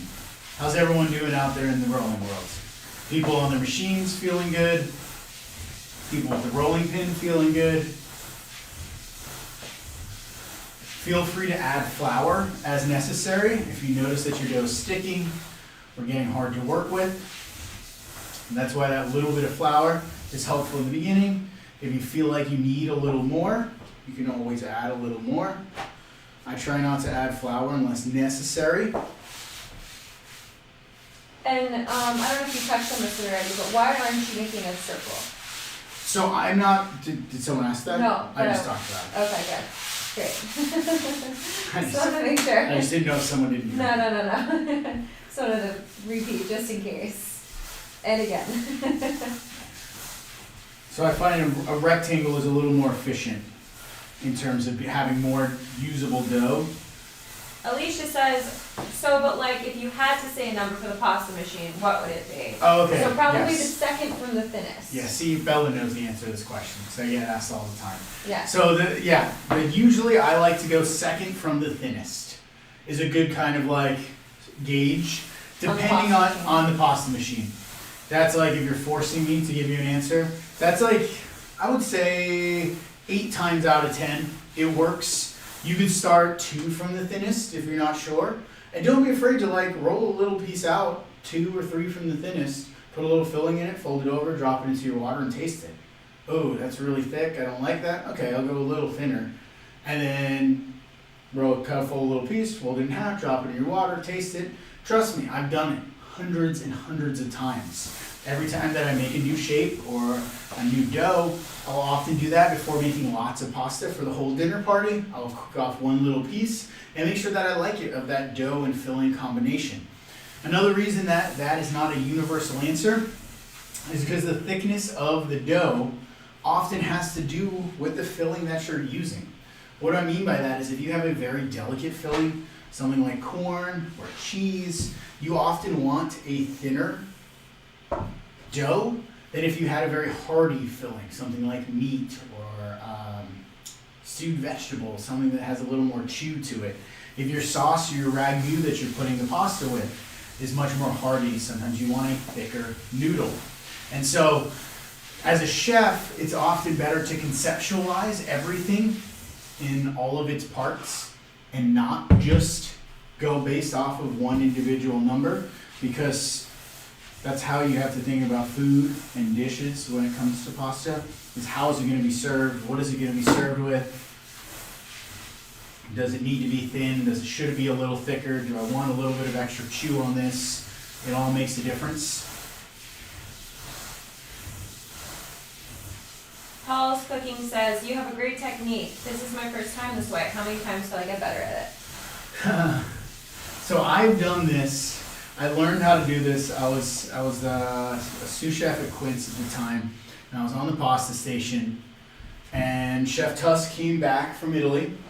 Quince is a restaurant here in San Francisco. Quince is a restaurant here in San Francisco, and Chef Tusk had come back from Italy, and he had learned how to do this in the pasta laboratories, which is what they call the pasta shops there, the laboratorios. And normally it's a bunch of nonas all in the shop, rolling out all the pasta by hand, making classic tortellini with the pork filling, no machines, the dough's all kneaded by hand, the dough's all rolled by hand, cut by hand, and shaped by hand. Fatto a mano, made by hand. And so he came back and he wanted to put that dish on the menu after experiencing it in Italy, and wanted to follow the same protocols. No machines, only by hand, only with a rolling pin. And while we had like maybe 7 or 8 other pastas on the menu, the tortellini had to be done for no other reason than to say we're doing it that way, all fatto a mano. And so that was the one dish I had on my station for about 6 months. And every day I'd come into work, I would make maybe 2 or 3 batches of pasta dough, all kneaded by hand. I would get out a rolling pin, use my doughs from the day before that I all had rested and ready to go, and I would just roll out sfoglias, these sheets of pasta, and then make tortellini. And just stand there and make tortellini for 6 hours until service, and then I would come in and repeat the same process again the next day. And it became very therapeutic for me, very zen-like and meditative, to be able to kind of escape the chaos of the kitchen. And don't get me wrong, it was incredibly stressful and very, very difficult. Learning how to do this, having enough tortellini. Keep in mind, it was about 18 pieces of tortellini per person. We're doing anywhere from 80 to 100 covers a night. So again, someone with a calculator or math, figure out how many pieces of tortellini that is on a daily basis that I would have had to make. And I did that for about 6 months straight. And then someone else ended up taking over that dish. But it was something we always had on the menu. And there were only a handful of us in the restaurant that knew how to roll a sfoglia and how to make everything by hand. But it was something that I carried on with me and I took with me throughout my entire career. I ended up getting a tattoo that says Fatto a mano. I have appreciation for making things the harder way by hand, just to kind of like hold on to tradition and hold on to your roots, because I know Italians for generations before me were doing it this way. And so being able to know how to do this, being able to go to Italy and do this alongside someone else would be it's pretty special. Trish says, how thin am I going for? So you should be able to, if you're working on wood, you should start to see the wood grains through the pasta sheet, which I am just about there on mine. You more so are concerned with having it be even across the whole sheet than specifically a certain thickness. I don't want to say you need to be able to read a newspaper through this. That's probably thinner than you're going to be able to get it at. But you do want to be able to see somewhat through it. You should be able to see the pattern on the table. You should be able to kind of see the shadow of your hand through it, like I have here. And I can see and I can look, it is even thinness all the way across. And now this is where I can set it down on the table, I can unroll it, and now I could kind of take a look at it and make any adjustments if needed, just to make sure it is nice and even all the way across and all the way around.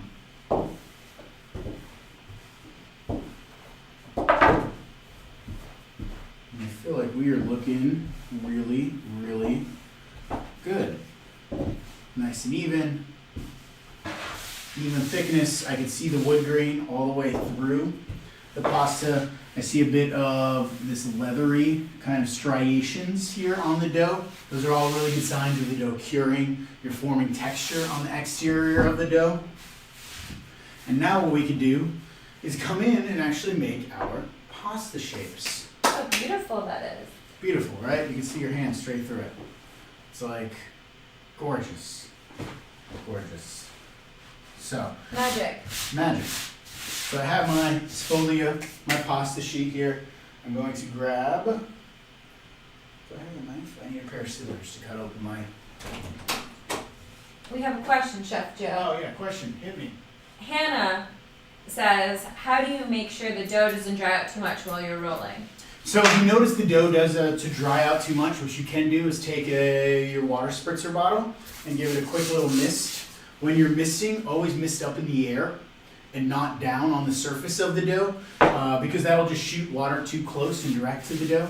But if you spray up in the air and you let the water fall ever so gently onto the dough, you control moisture in that way. And so that way it's not drying out too much as you're working before you have a chance to get to make your sheets. If you end up with one big piece like this, and you're like, oh my God, this is so big, I'm never gonna work it in on time, what you can do is cover it.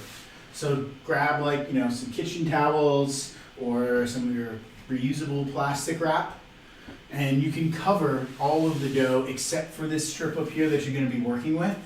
And then you're able to uncover it as you use it, and it's all ready to go, and it won't dry out on you. So that's an option as well. Cool? Cool. Cool, cool. Cool, cool. All right, so we're gonna come in here. I'm going to just give us a nice clean edge at the top. Any of these extra bits you can save and cook off as maltagliate, which is like poorly cut noodles. So that could be a snack for the kids, that could be a snack for yourself. You could always kind of like crimp them together and try to re-roll them, but if it dries out too much, you're gonna have a hard time. Now what I'm gonna do is cut squares. You could really cut any size squares that you want. You could use a ruler and be very precise, but we're going for about 2 inches, 2.5 inches in each direction for the square. That's a good kind of like guesstimation size that you need is 2.5 by 2.5, but I'm gonna eyeball it, and I'm not gonna worry if I go a little off.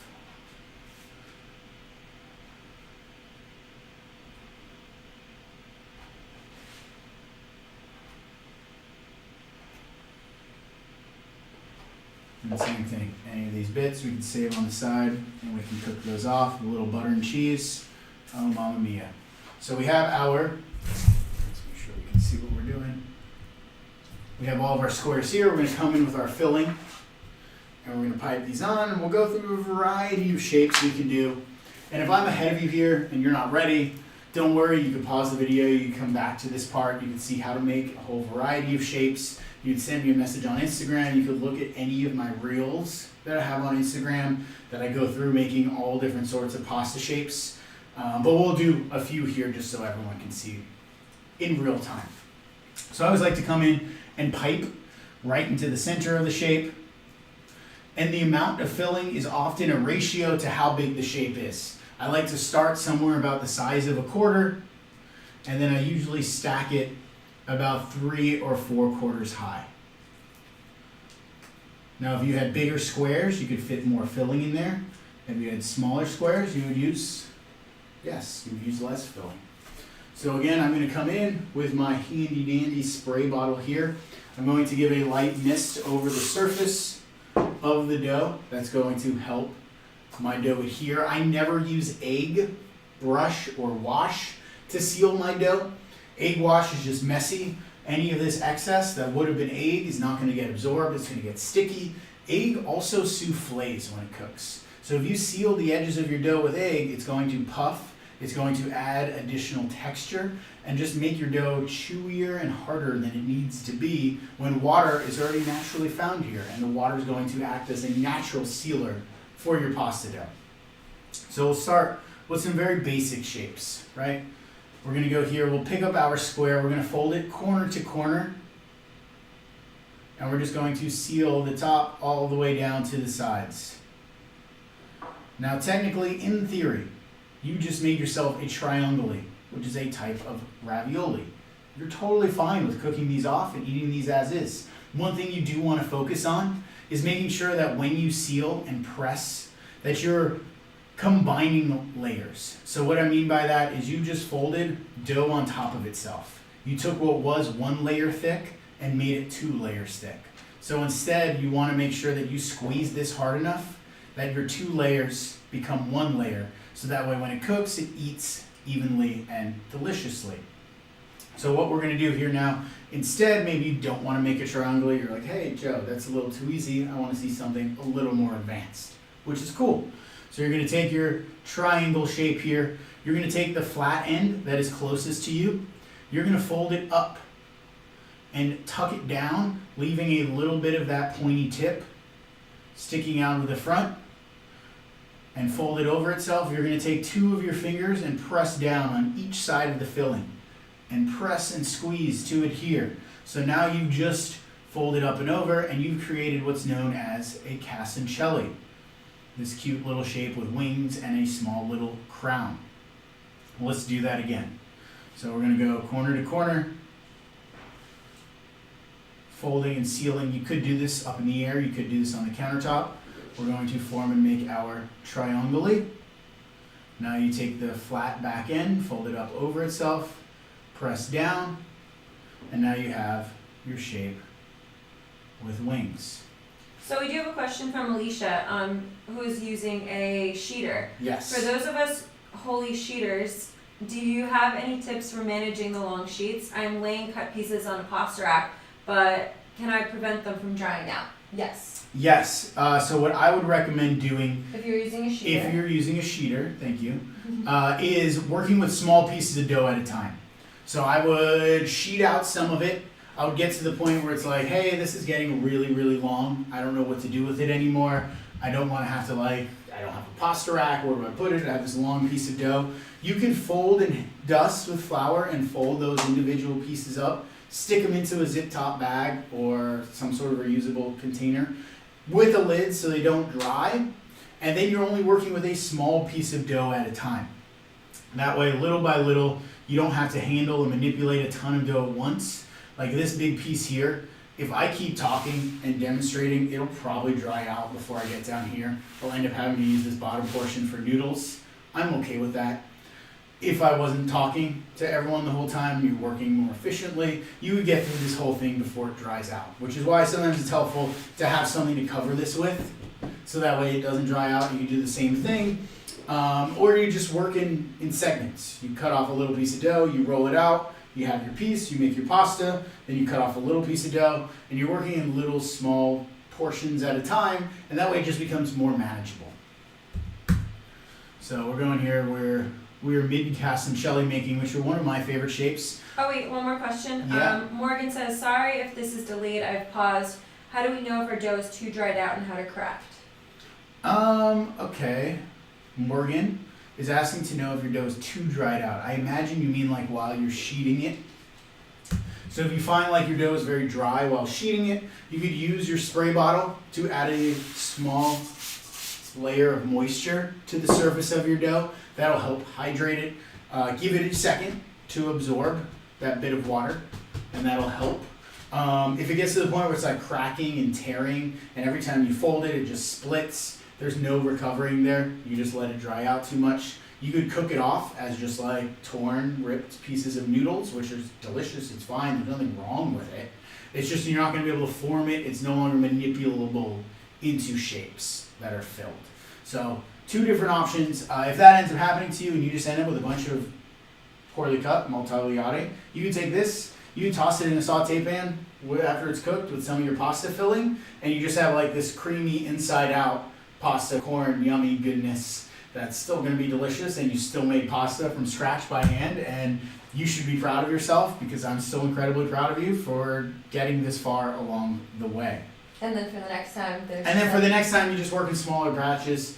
You work quicker. You add a little more moisture. You don't let it dry out. And I hope that answers your question. So let's go now. We've made a few castancelli. We're going to start again from our triangle shape here. Now let's going to make a very fun one. What I like to think of as capelletti, or little hats. Is you start with the triangle here.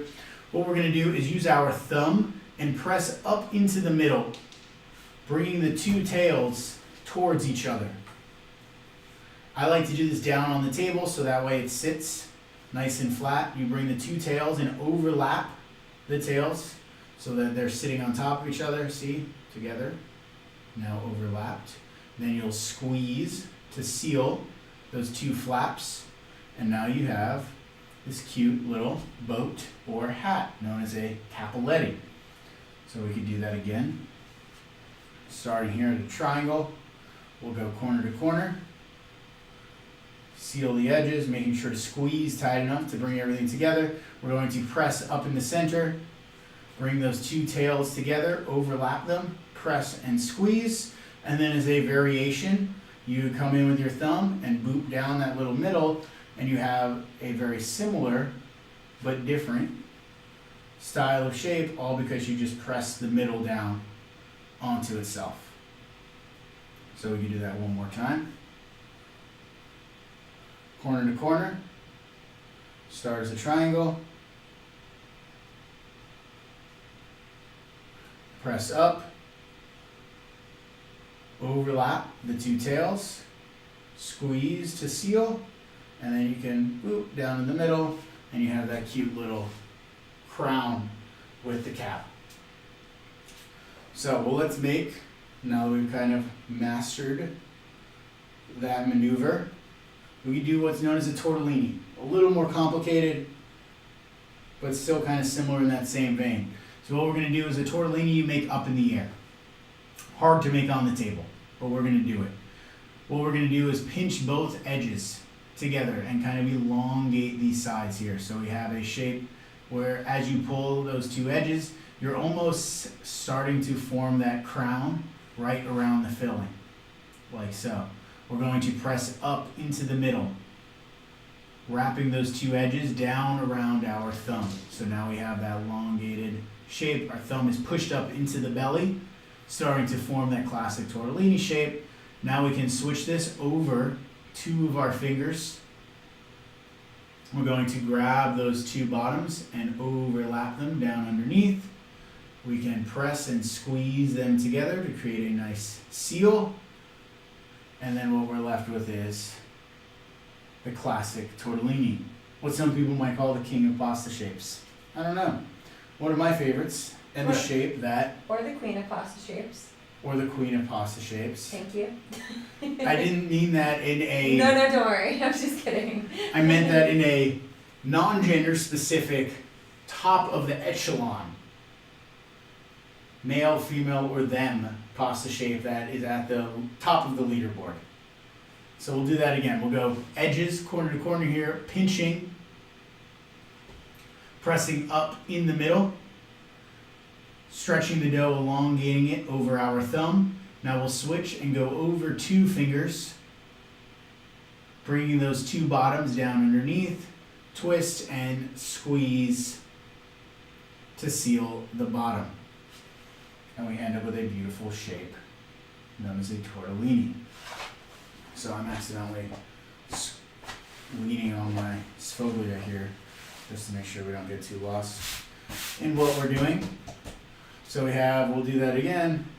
And as you get going with this, you could work much faster. Sealing those edges, press up in the middle, switch, go around your two fingers, twist, seal,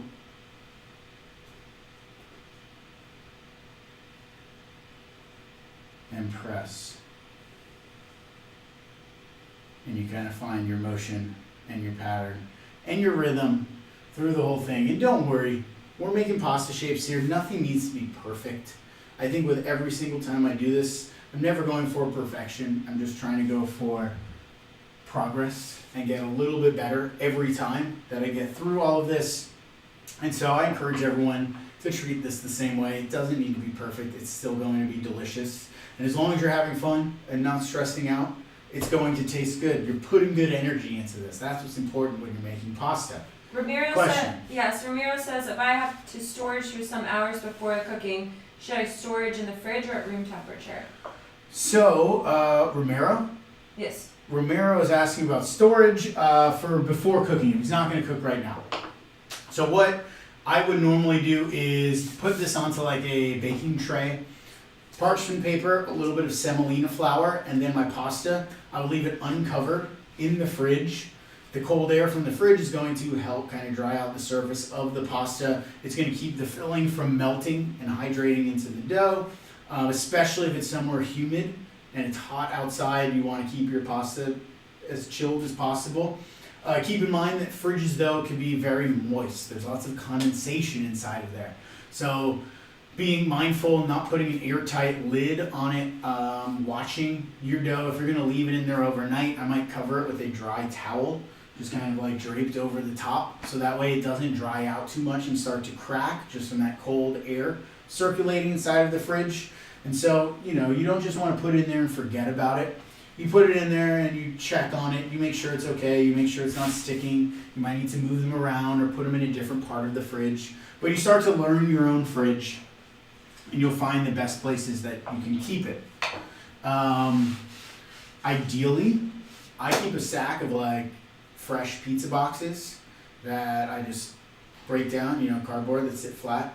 The cardboard works really well to whisk away any moisture for the dough maybe sitting on, and then it whisks away any moisture from the surface of your lid, and then you're able to stack them if you have a bunch of pasta, and then it kind of protects the pasta from getting anything on top. You can put things on top of it, and it works best for like long-term storage in the fridge. You could turn around and put these on a tray and freeze them individually and then put them in a zip top bag. I don't necessarily like to freeze pasta. I feel like it's not ideal in the sense that it changes the structure of the dough. I will often notice a difference if I'm eating frozen pasta. You really have to know what you're looking for. The texture is not exactly the same, but I know plenty of people who do it. If you have a blast chiller, maybe you work in a restaurant, maybe you're a cook or a chef out there. A blast chiller is ideal because you can freeze the pasta dough. It freezes so quickly that the water doesn't have a chance to expand. It doesn't rupture any of the structure of the dough, and you end up with a near identical product to fresh pasta. There's a whole nother school of thought out there that says you can blanch and then re-dry pasta, similar to like what Bertolli's does in the sense where it's like in the refrigerator section. You blanch the pasta, you put it on a towel, blow a fan on it and re-dry it out, and then you can kind of stack it all together. That's good for longer term storage in the fridge as well, but that's like a very specific technique. So moving right along here, one last shape we'll kind of work our way through here is known as what a caramelle or scarpinoke, two very similar shapes from two different regions of Italy. I like to start with rectangles here on this, so about 2.5 inches tall by about 3.5 inches wide. So that way it is a rectangle and not a square. You could do it with a square, but I feel like they become more pronounced if you're starting with a rectangle. So we'll go piping our filling in the middle. And because it's a rectangle, we can go a little longer across the shape with our filling. Then straight up and down when we have a square. Carol says, is your spray bottle glass or plastic? My spray bottle is glass. It's amber. I don't know if I put a link to this down below. I think you did. I might have, down in the description. I have most of my tools down in the description on Amazon affiliate links. But this is glass. I got it from the internet. It's just water, room temperature. I use it for all sorts of pasta making and, of course, to keep the plants nice and happy. So we will seal our dough here. A little bit of water down. What we're going to do is now we'll fold the back end and roll this up, similar to almost like you're making a taquito or a burrito, some sort of roll up. You're going to roll the dough up around over the filling. Then now to make that classic caramelle or candy wrapper shape, you're going to come down and pinch the sides around that filling. I like to start by using my index finger. That kind of like tells me where the filling is. Now I'll pinch the two ends up around where that filling is, and you're able to crimp the filling around the dough, and you end up with a nice candy-like shape. If you wanted to, you could take a fluted cutter and use your edge cuts with the flute. Do that same roll up, pinch the edges, crimp the sides, and then you have even more so candy-like shape because of that crimped edges. Maggie says, could you demo agnolotti as well? We could do one row of agnolotti. Agnolotti is a tough one to do with a wet filling. Agnolotti works much better with it being a hearty, like meat filling. Not to say you can't do agnolotti any other way, it just tends to work better if you do it with a meaty filling, because the meaty filling won't leak out if your agnolotti aren't perfectly sealed. If you have a wet filling and you don't have your agnolotti perfectly sealed, you're going to run into the issue of them bursting open when it cooks. So just something to consider. I often see people make that mistake, or it happens and then they're like, what's wrong? It often is just the wrong filling for the wrong shape, but we can definitely make a row of those. So we'll roll right through here. We got to roll up, pinch the sides down, pinch and crimp. And then same thing with these shapes. If you wanted to, you could come in and give the center a little bit of a boop, and that's going to kind of hold itself. The reason you would do that classically is so that way you could like drizzle balsamic vinegar on top of the dish after the pasta's cooked, and then that way these little pockets here hold that balsamic vinegar, hold the condimento in on the pasta, so when you take a bite, it's all kind of encapsulated in one perfect little morsel. All right. Zane says, my lady says your plants are fantastic. Thanks, Zane. Thanks, Zane. Bella does a really great job taking care of that. All right, so agnolotti. You want to start with a strip. I'm gonna say, yeah, we'll go about 2 inches, maybe 2.5 inches in our strip. Right. So we got our agnolotti strip of pasta. I'm going to pipe my filling straight down all the way across.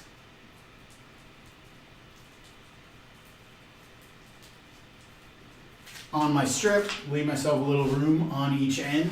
We'll come in here and give it a small little spritz there.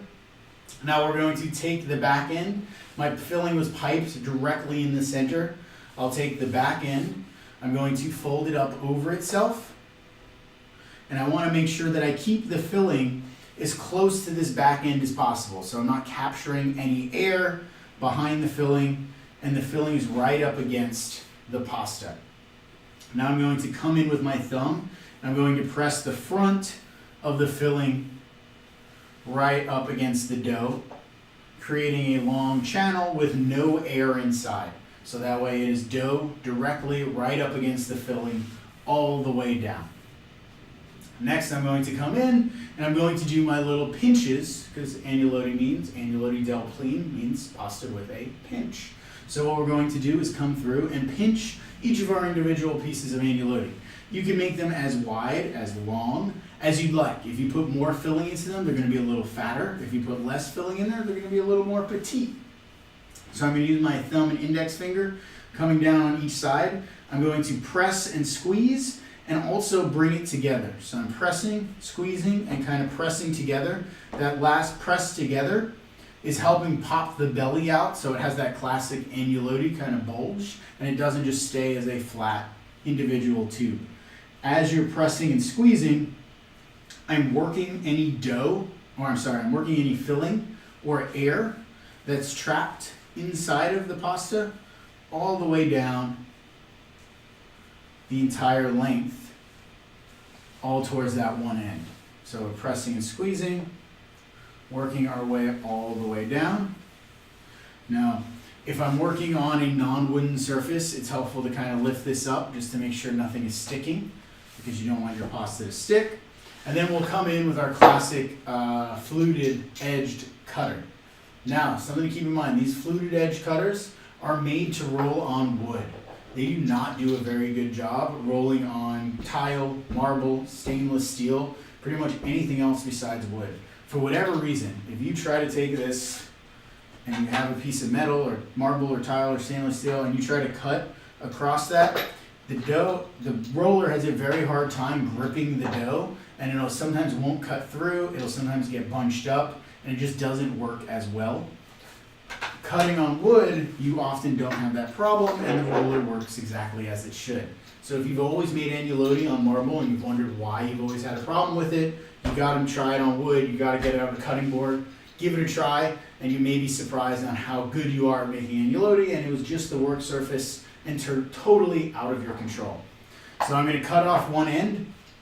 I'm going to take off the whole front piece of the pasta. I'm gonna hold this end over here and create a little bit of tension.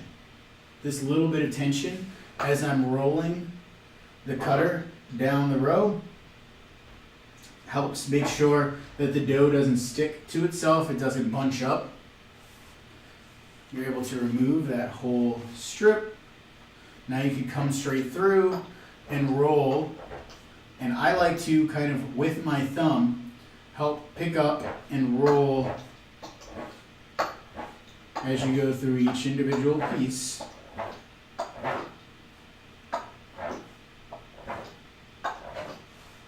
To help create the little pouch and with the pinch. Beautiful. Beautiful. Lorraine says, I had a pasta called sacchetti in a restaurant, and I've been trying to figure out how to shape them. Are you familiar with the shape? And if so, can you demo one? They were like little satchels. Yep, I'm familiar. You could do it with a square. It works better with a circle. So you would need like a cookie cutter or something like that in order to do a sacchetti. It means like a little satchel. So you'd start with your circle. And it's as simple as you would think it is. You get your filling there in the middle. You make sure you got a little water on there so it seals. And then all you're going to do is take up all of your edges and bring them up to the center. So that way you end up forming a little satchel or sacchetti.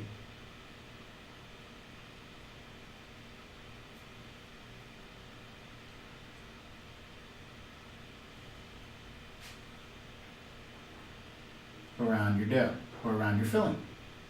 And you could do this with various sizes. You could use a much bigger cutter and get a different size.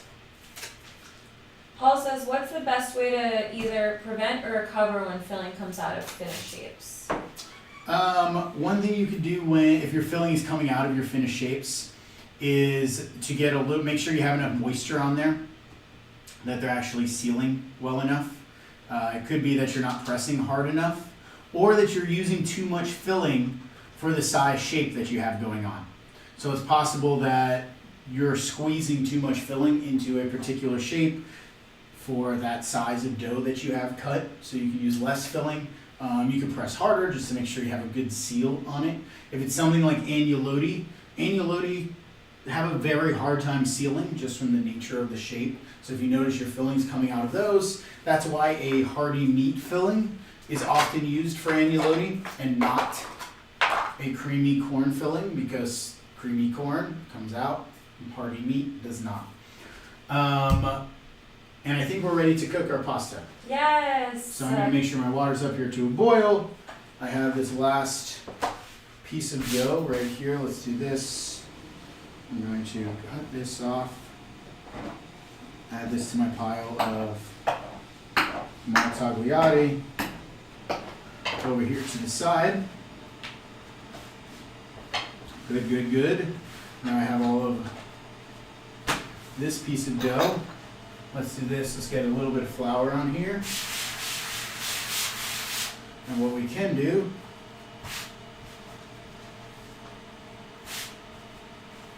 is fold this up. Lorraine says, very pretty. I guess to prevent them from being too chewy at the top, I need to get the dough thinner. You need to roll a really thin piece of dough. So then that way you're not crimping too much up at the top that becomes too chewy and too hard to eat. But then by design sometimes, like some shapes like this casoncelli is designed to have chew to it. So if you look at the various pinch points, there's about 4 different pinch points on here. This part is only 1 layer thick, that's 2 layers thick, this is 4 layers thick. And so by design, that's never going to cook evenly all the way through. And it should have different various chew points. Same thing with like a tortellini. A really nice tortellini is always going to be a little thicker here in the front. It's always going to have a little more chew or a little more bite by design. So then that way when you eat it, you have that bit of chew in your mouth. That's the way it's supposed to be and the way that it's made. Ramiro says, are all the shapes cooked in the same time? Do they cook the same time? So the long answer, or the short answer, no. The long answer, it's not going to matter today. I imagine no one's coming over to judge you for dinner. If they are, then yeah, maybe we want them all to be precise and perfect and all cook the same, or cook them in separate batches, all the similar sizes, all cook at the same pace. But we are using the dough all rolled to the same thickness, so that's going to be to our advantage. And as long as that we pressed and crimped all of our edges to make sure that the 2 layers became 1, we know that they're going to cook at relatively the same amount of time, to the point where you're probably not going to notice that one may cook a little less or quicker than the other. They won't all be perfect, but at the end of the day, come on, we're cooking for ourselves at home, we're enjoying food. We don't need to strive for perfection every single time. Or you can cook them in different batches and then see, what the difference is between the chews of the, something a little chewier, something a little thinner. If you're a little worried about that, that's totally an option too. And then Neil says, what do you find is the best way to shape ravioli? Thanks. Ravioli. So ravioli, classically, traditionally, translates to just mean filled pasta. So all of these are ravioli, but they're not all tortellini. Does that make sense? So I think Neil means the traditional, like the square. Yeah, I think that's what like Neil just means. a square pasta. Well, I have one little piece here that I was gonna cut, but we'll do it. We'll do it for Neil. And then Kathy says, I need a pasta knife like yours. Where can I get one? Doghouse? Yeah, so Doghouse Forge makes custom knives. If you message him or fill out his form on his website, he can make you a really nice pasta knife. This one is from Ashi, a knife maker in Sakai, Japan. This was a custom order, 1 of 1 from him. Bernal Cutlery sells a lot of knives too. You can find them on Instagram. So it really just depends on what kind of knife you're looking for. So we have our noodles, we have our maltagliati, Let's do and we'll do ravioli real quick, the square. and then we'll wrap everything up. Katie says, what can I do with all my scraps? So like I said, the scraps, maltagliati, means poorly cut. So all of those you could toss with butter, parm, tomato, black pepper, whatever it is that you want. Save them for tomorrow, give them to your neighbors, feed them to the kids. I've known people that give them to their dog once they're cooked. Like, dogs like pasta too. No, don't do that, but that's I know Dodger eats everything. If you know who Dodger is, Dodger eats human food regularly. I don't know who Dodger is. Depends on your dog. Schroeder's dog. Taylor says, recommendations for extra filling? Extra filling can be frozen. It can be used as any sort of side dish or puree to go with grilled veggies or roasted meat or proteins. Made into a pie. It's like Bella said, you could add a couple of eggs and ricotta, or just a couple of eggs and sugar, and bake it. It'll turn into a pie, or like set into like a custard. You could pour it into a pre-made pie tin, or just into a baking dish and bake it, and you kind of have like flan in a way, very loosely translated. Could you add like bread flour, make like cornbread? You could add more flour to it and fry it and make like fritters. Yeah. You could add flour to it and bake it and make cornbread, yes. All great ideas. Lots of things to be done with the extra filling. Real quick, we're going to show Neil classic ravioli. Yes? Right. So we got our filling here. We got our same piece of strip of dough. I'm going to pipe a couple of rounds there into the middle. We'll seal it.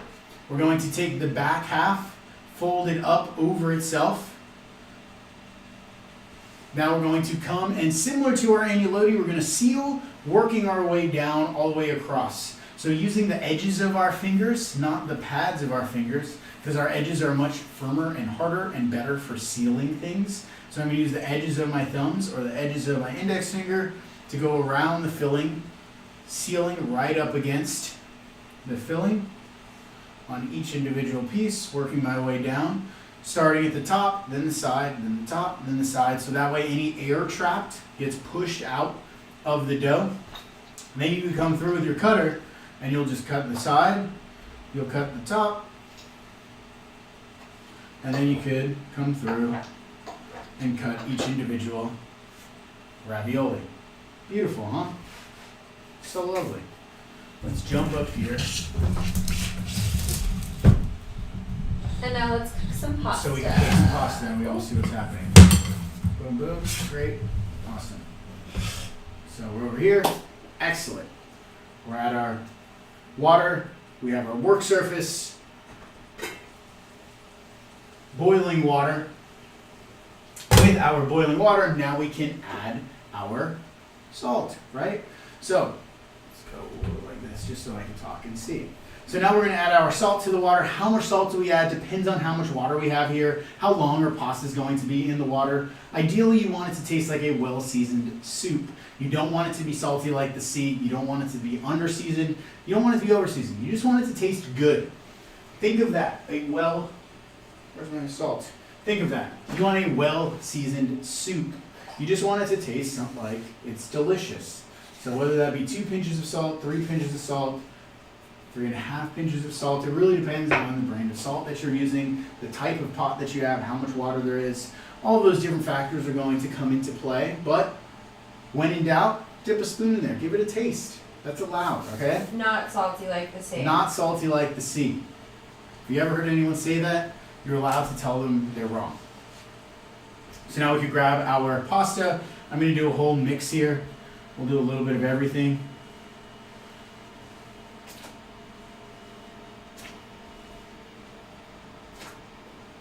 We're going to break all the rules and just cook all these random shapes together. Why not? So, dough like this. I know with this dough recipe, rolled to as thin as you can with a rolling pin, or about 2 or 3 from the thinnest on your pasta sheeter. Takes about 4 to 6 minutes to cook, depending on how quickly your pan comes back to a boil, how many you added at once, the altitude that you're at, a few different factors. But 4 to 6 minutes is a good kind of guessing point or range to start at. If you're not sure, you can always taste one. Our palates are our best judges of if something's done or not. You're not going to get sick from eating a piece of pasta that might be a little undercooked. So don't be afraid to get in there and try it. And then then based on the thickness that you rolled it to, how long it's about going to take to cook. Keep in mind, we're going to finish them in a separate pan. So they're going to cook slightly longer, but not like a noodle or not like a dried pasta that's going to cook much longer in your separate pan. Filled pasta like this, ravioli, are going to do most of its cooking here in the boiling water. Versus tagliatelle, spaghetti, fettuccine, anything like that will do 80% cooking in the water, about 20% cooking in the saute pan. But that's another class for another day, okay? So, speaking of saute pan, I have my separate pan here.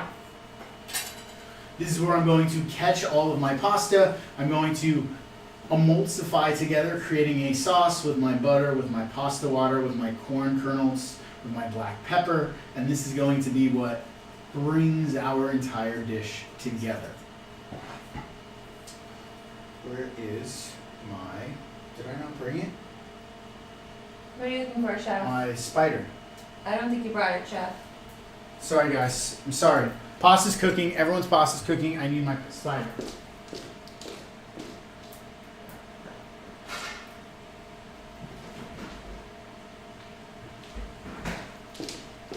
That's okay, Chef. We have a couple questions. Great, questions. Perfect time for questions. Carol says, what kind of salt do you like for your water?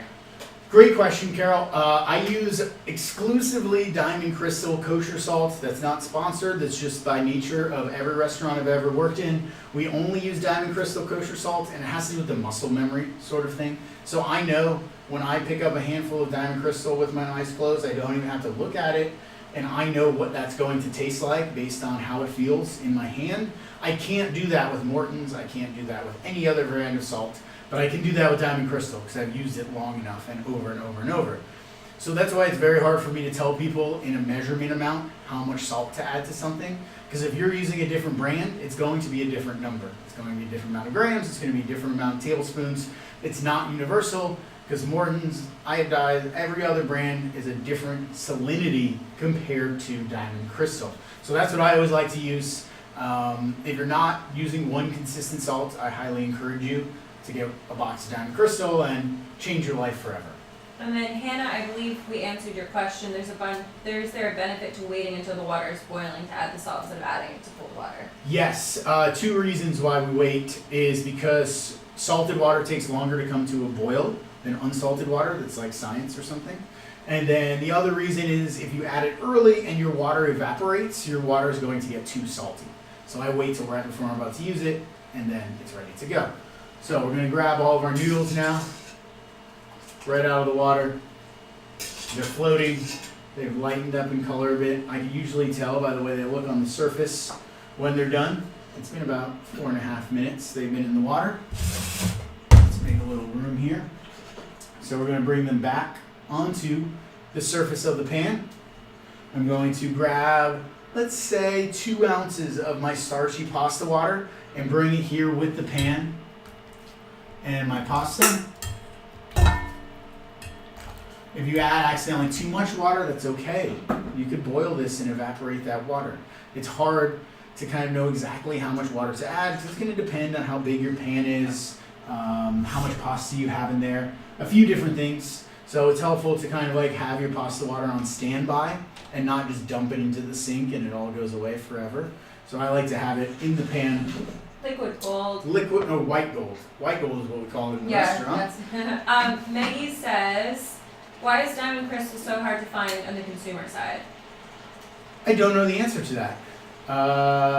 You can find Diamond Crystal on Amazon, restaurant supply stores, the internet.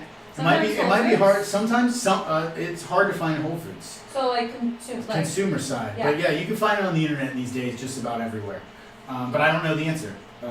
Shortages perhaps, but I don't know. So we got our raw corn kernels we reserved. Like I said, if you're into that sort of thing, great. If you're not, you don't need to add these. I'm just going to add a nice bit of texture and remind you that, hey, this is a corn dish, right? So we got our corn kernels. Like I said, corn cooks very fast. So as that pasta water cooks down, the kernels are going to cook as well. And I kind of lost most of that water while I was just talking to you guys. Ramiro says, is it true that if it floats, it's ready? If it floats, it's ready to check. Just because it floats does not mean it's ready, depending on the thickness of your dough. So if it's very thick, just because it's floating, it's still going to need longer to cook. If it's a incredibly thin dough and it floats, yes, it's ready to go. Usually floating is a sign that like, hey, you got like a minute left. That's usually how I like to see it. So now I have my 4 tablespoons of butter that we reserved over here on the side.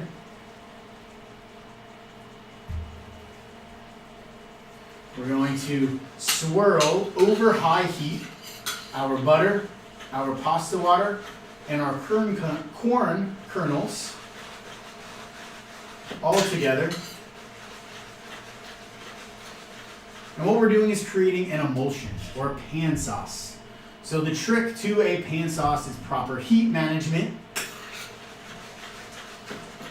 and hydration and fat management. So heat is the first factor. Essentially, we're making an emulsified salad dressing. Think of it as like hollandaise or a vinaigrette. You need to have some sort of agitation. That's the swirling and moving around. The heat is going to help bind everything together. And then we're creating a suspension of the fat and water together. That starch from the pasta and from the cooking water is going to help your emulsion stay stable. And then we're just going to continue cooking this over high heat as it simmers and sizzles and thickens up and glazes all of our noodles. Now we can come in here and give this a little taste. Sometimes you need another pinch of salt, sometimes you don't. It really just depends on your pasta water. I'm gonna get a little more pinch, one more pinch in there. I'm gonna continue to swirl and reduce down that cooking liquid. At this point I can see there's still quite a bit of sauce down in the bottom of the pan. Not necessarily a bad thing. I just like it to be a little tighter, a little more emulsified for me personally.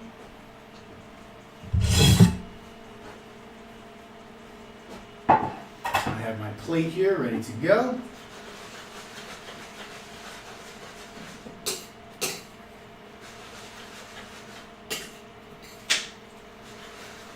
And then now I can see I'm able to kind of lift the pan up, and if I scrape my spoon through the bottom of the pan, I'm able to see the base of the pan. I can see that the sauce is coating all of my noodles, and I have a nice kind of marriage of the noodle and the sauce together as one. So now I can come over here to my plate. We're going to bring everybody down. All of that wonderful buttery goodness, all of those corn kernels. A proper emulsion will help all of that butter sauce stick to your pasta and not just run off to the bottom of your plate. I'm gonna have my spaghettis in there. Great idea, whoever threw that one out to the mix. Our corn kernels. Excellent. Now we have a little bit of our reserved grated parm here. Dressed right on top.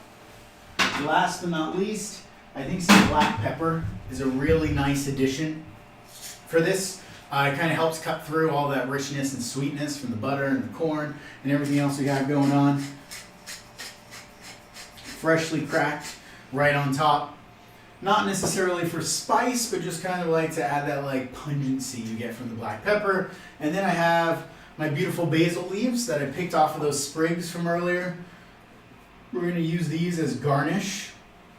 Delicious edible garnish. I prefer to try to find all those little baby leaves. They're petite. They're like nature's freebies for garnish. They grow perfectly and ready.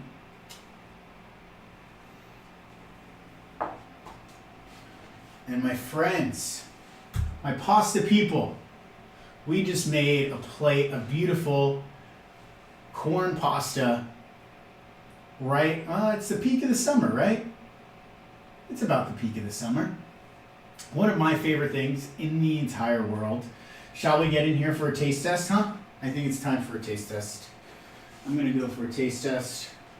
I'm very excited for this. I'm excited for all of you to try this. Make sure to get a little basil, some corn kernels, cheese, and pepper. Oh, it smells so good. Oh man. It's so good. It just screams summer, but it has layers to it. The pepper, the cheese, the basil, the corn kernels, that rich and creamy filling. It's like all these wonderful different notes bouncing around your palate. Complex but simple, I think, is the best way to describe this. And I mean, it just sums up Italian food all in one beautiful dish. Bella, you want to try? Yes, and Gnocchi agrees. Did you hear Gnocchi agrees. Gnocchi said, yeah. Here you go. Bella's going to try. Taste test for approval. Yes. Gnocchi. Can you hear him? You might be able to hear him. Well, anyway, that was a fun afternoon. Yes, I had a very good time. I thank you for joining me and inviting me into your homes, for hanging out, for learning and making pasta. I'm inspired by the fact that everyone is here. I'm so grateful for all of you. So thank you. Don't forget to tag me on Instagram. I want to see all of these pasta creations come to life. If you had a good time, we're going to be doing more of these. So be sure to sign up for the mailing list. Don't forget to hit the subscribe button for YouTube. I have cooking videos coming out every week. You can follow me on Instagram for more of that fun content. And hopefully we'll have some more in-person food and cooking coming to a city near you. Before we go, yes. Sorry, Alicia says if you want to add a protein to this, what would you do? If I was going to add a protein to this,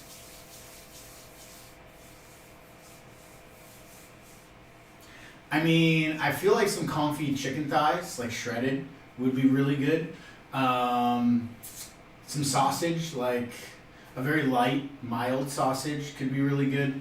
That would probably be like 2 different directions, but I don't know. I love it so much just like this. Maybe you do grilled chicken on the side, and you kind of have like a sidecar of like some grilled crispy chicken to go with the pasta. If you have questions in the future, hey, everyone was here for this. You're part of the club now, so my little secret and gift to you is the taco emoji. So find me on Instagram, chef.joe.sasto, send me a DM. If you have any questions, forever, moving forward, use the taco emoji in the beginning of your message, so that way I see it in all of the messages there. And I know that, like, hey, you're one of the pasta people. You took time to support me. I want to be there to support you in the kitchen. Anything you need, drop me a question. It's like our little secret form of communicating with one another is the taco emoji. Hopefully, maybe we got a corn dessert class coming up in the future. If you guys are all into that, I'd love to teach that.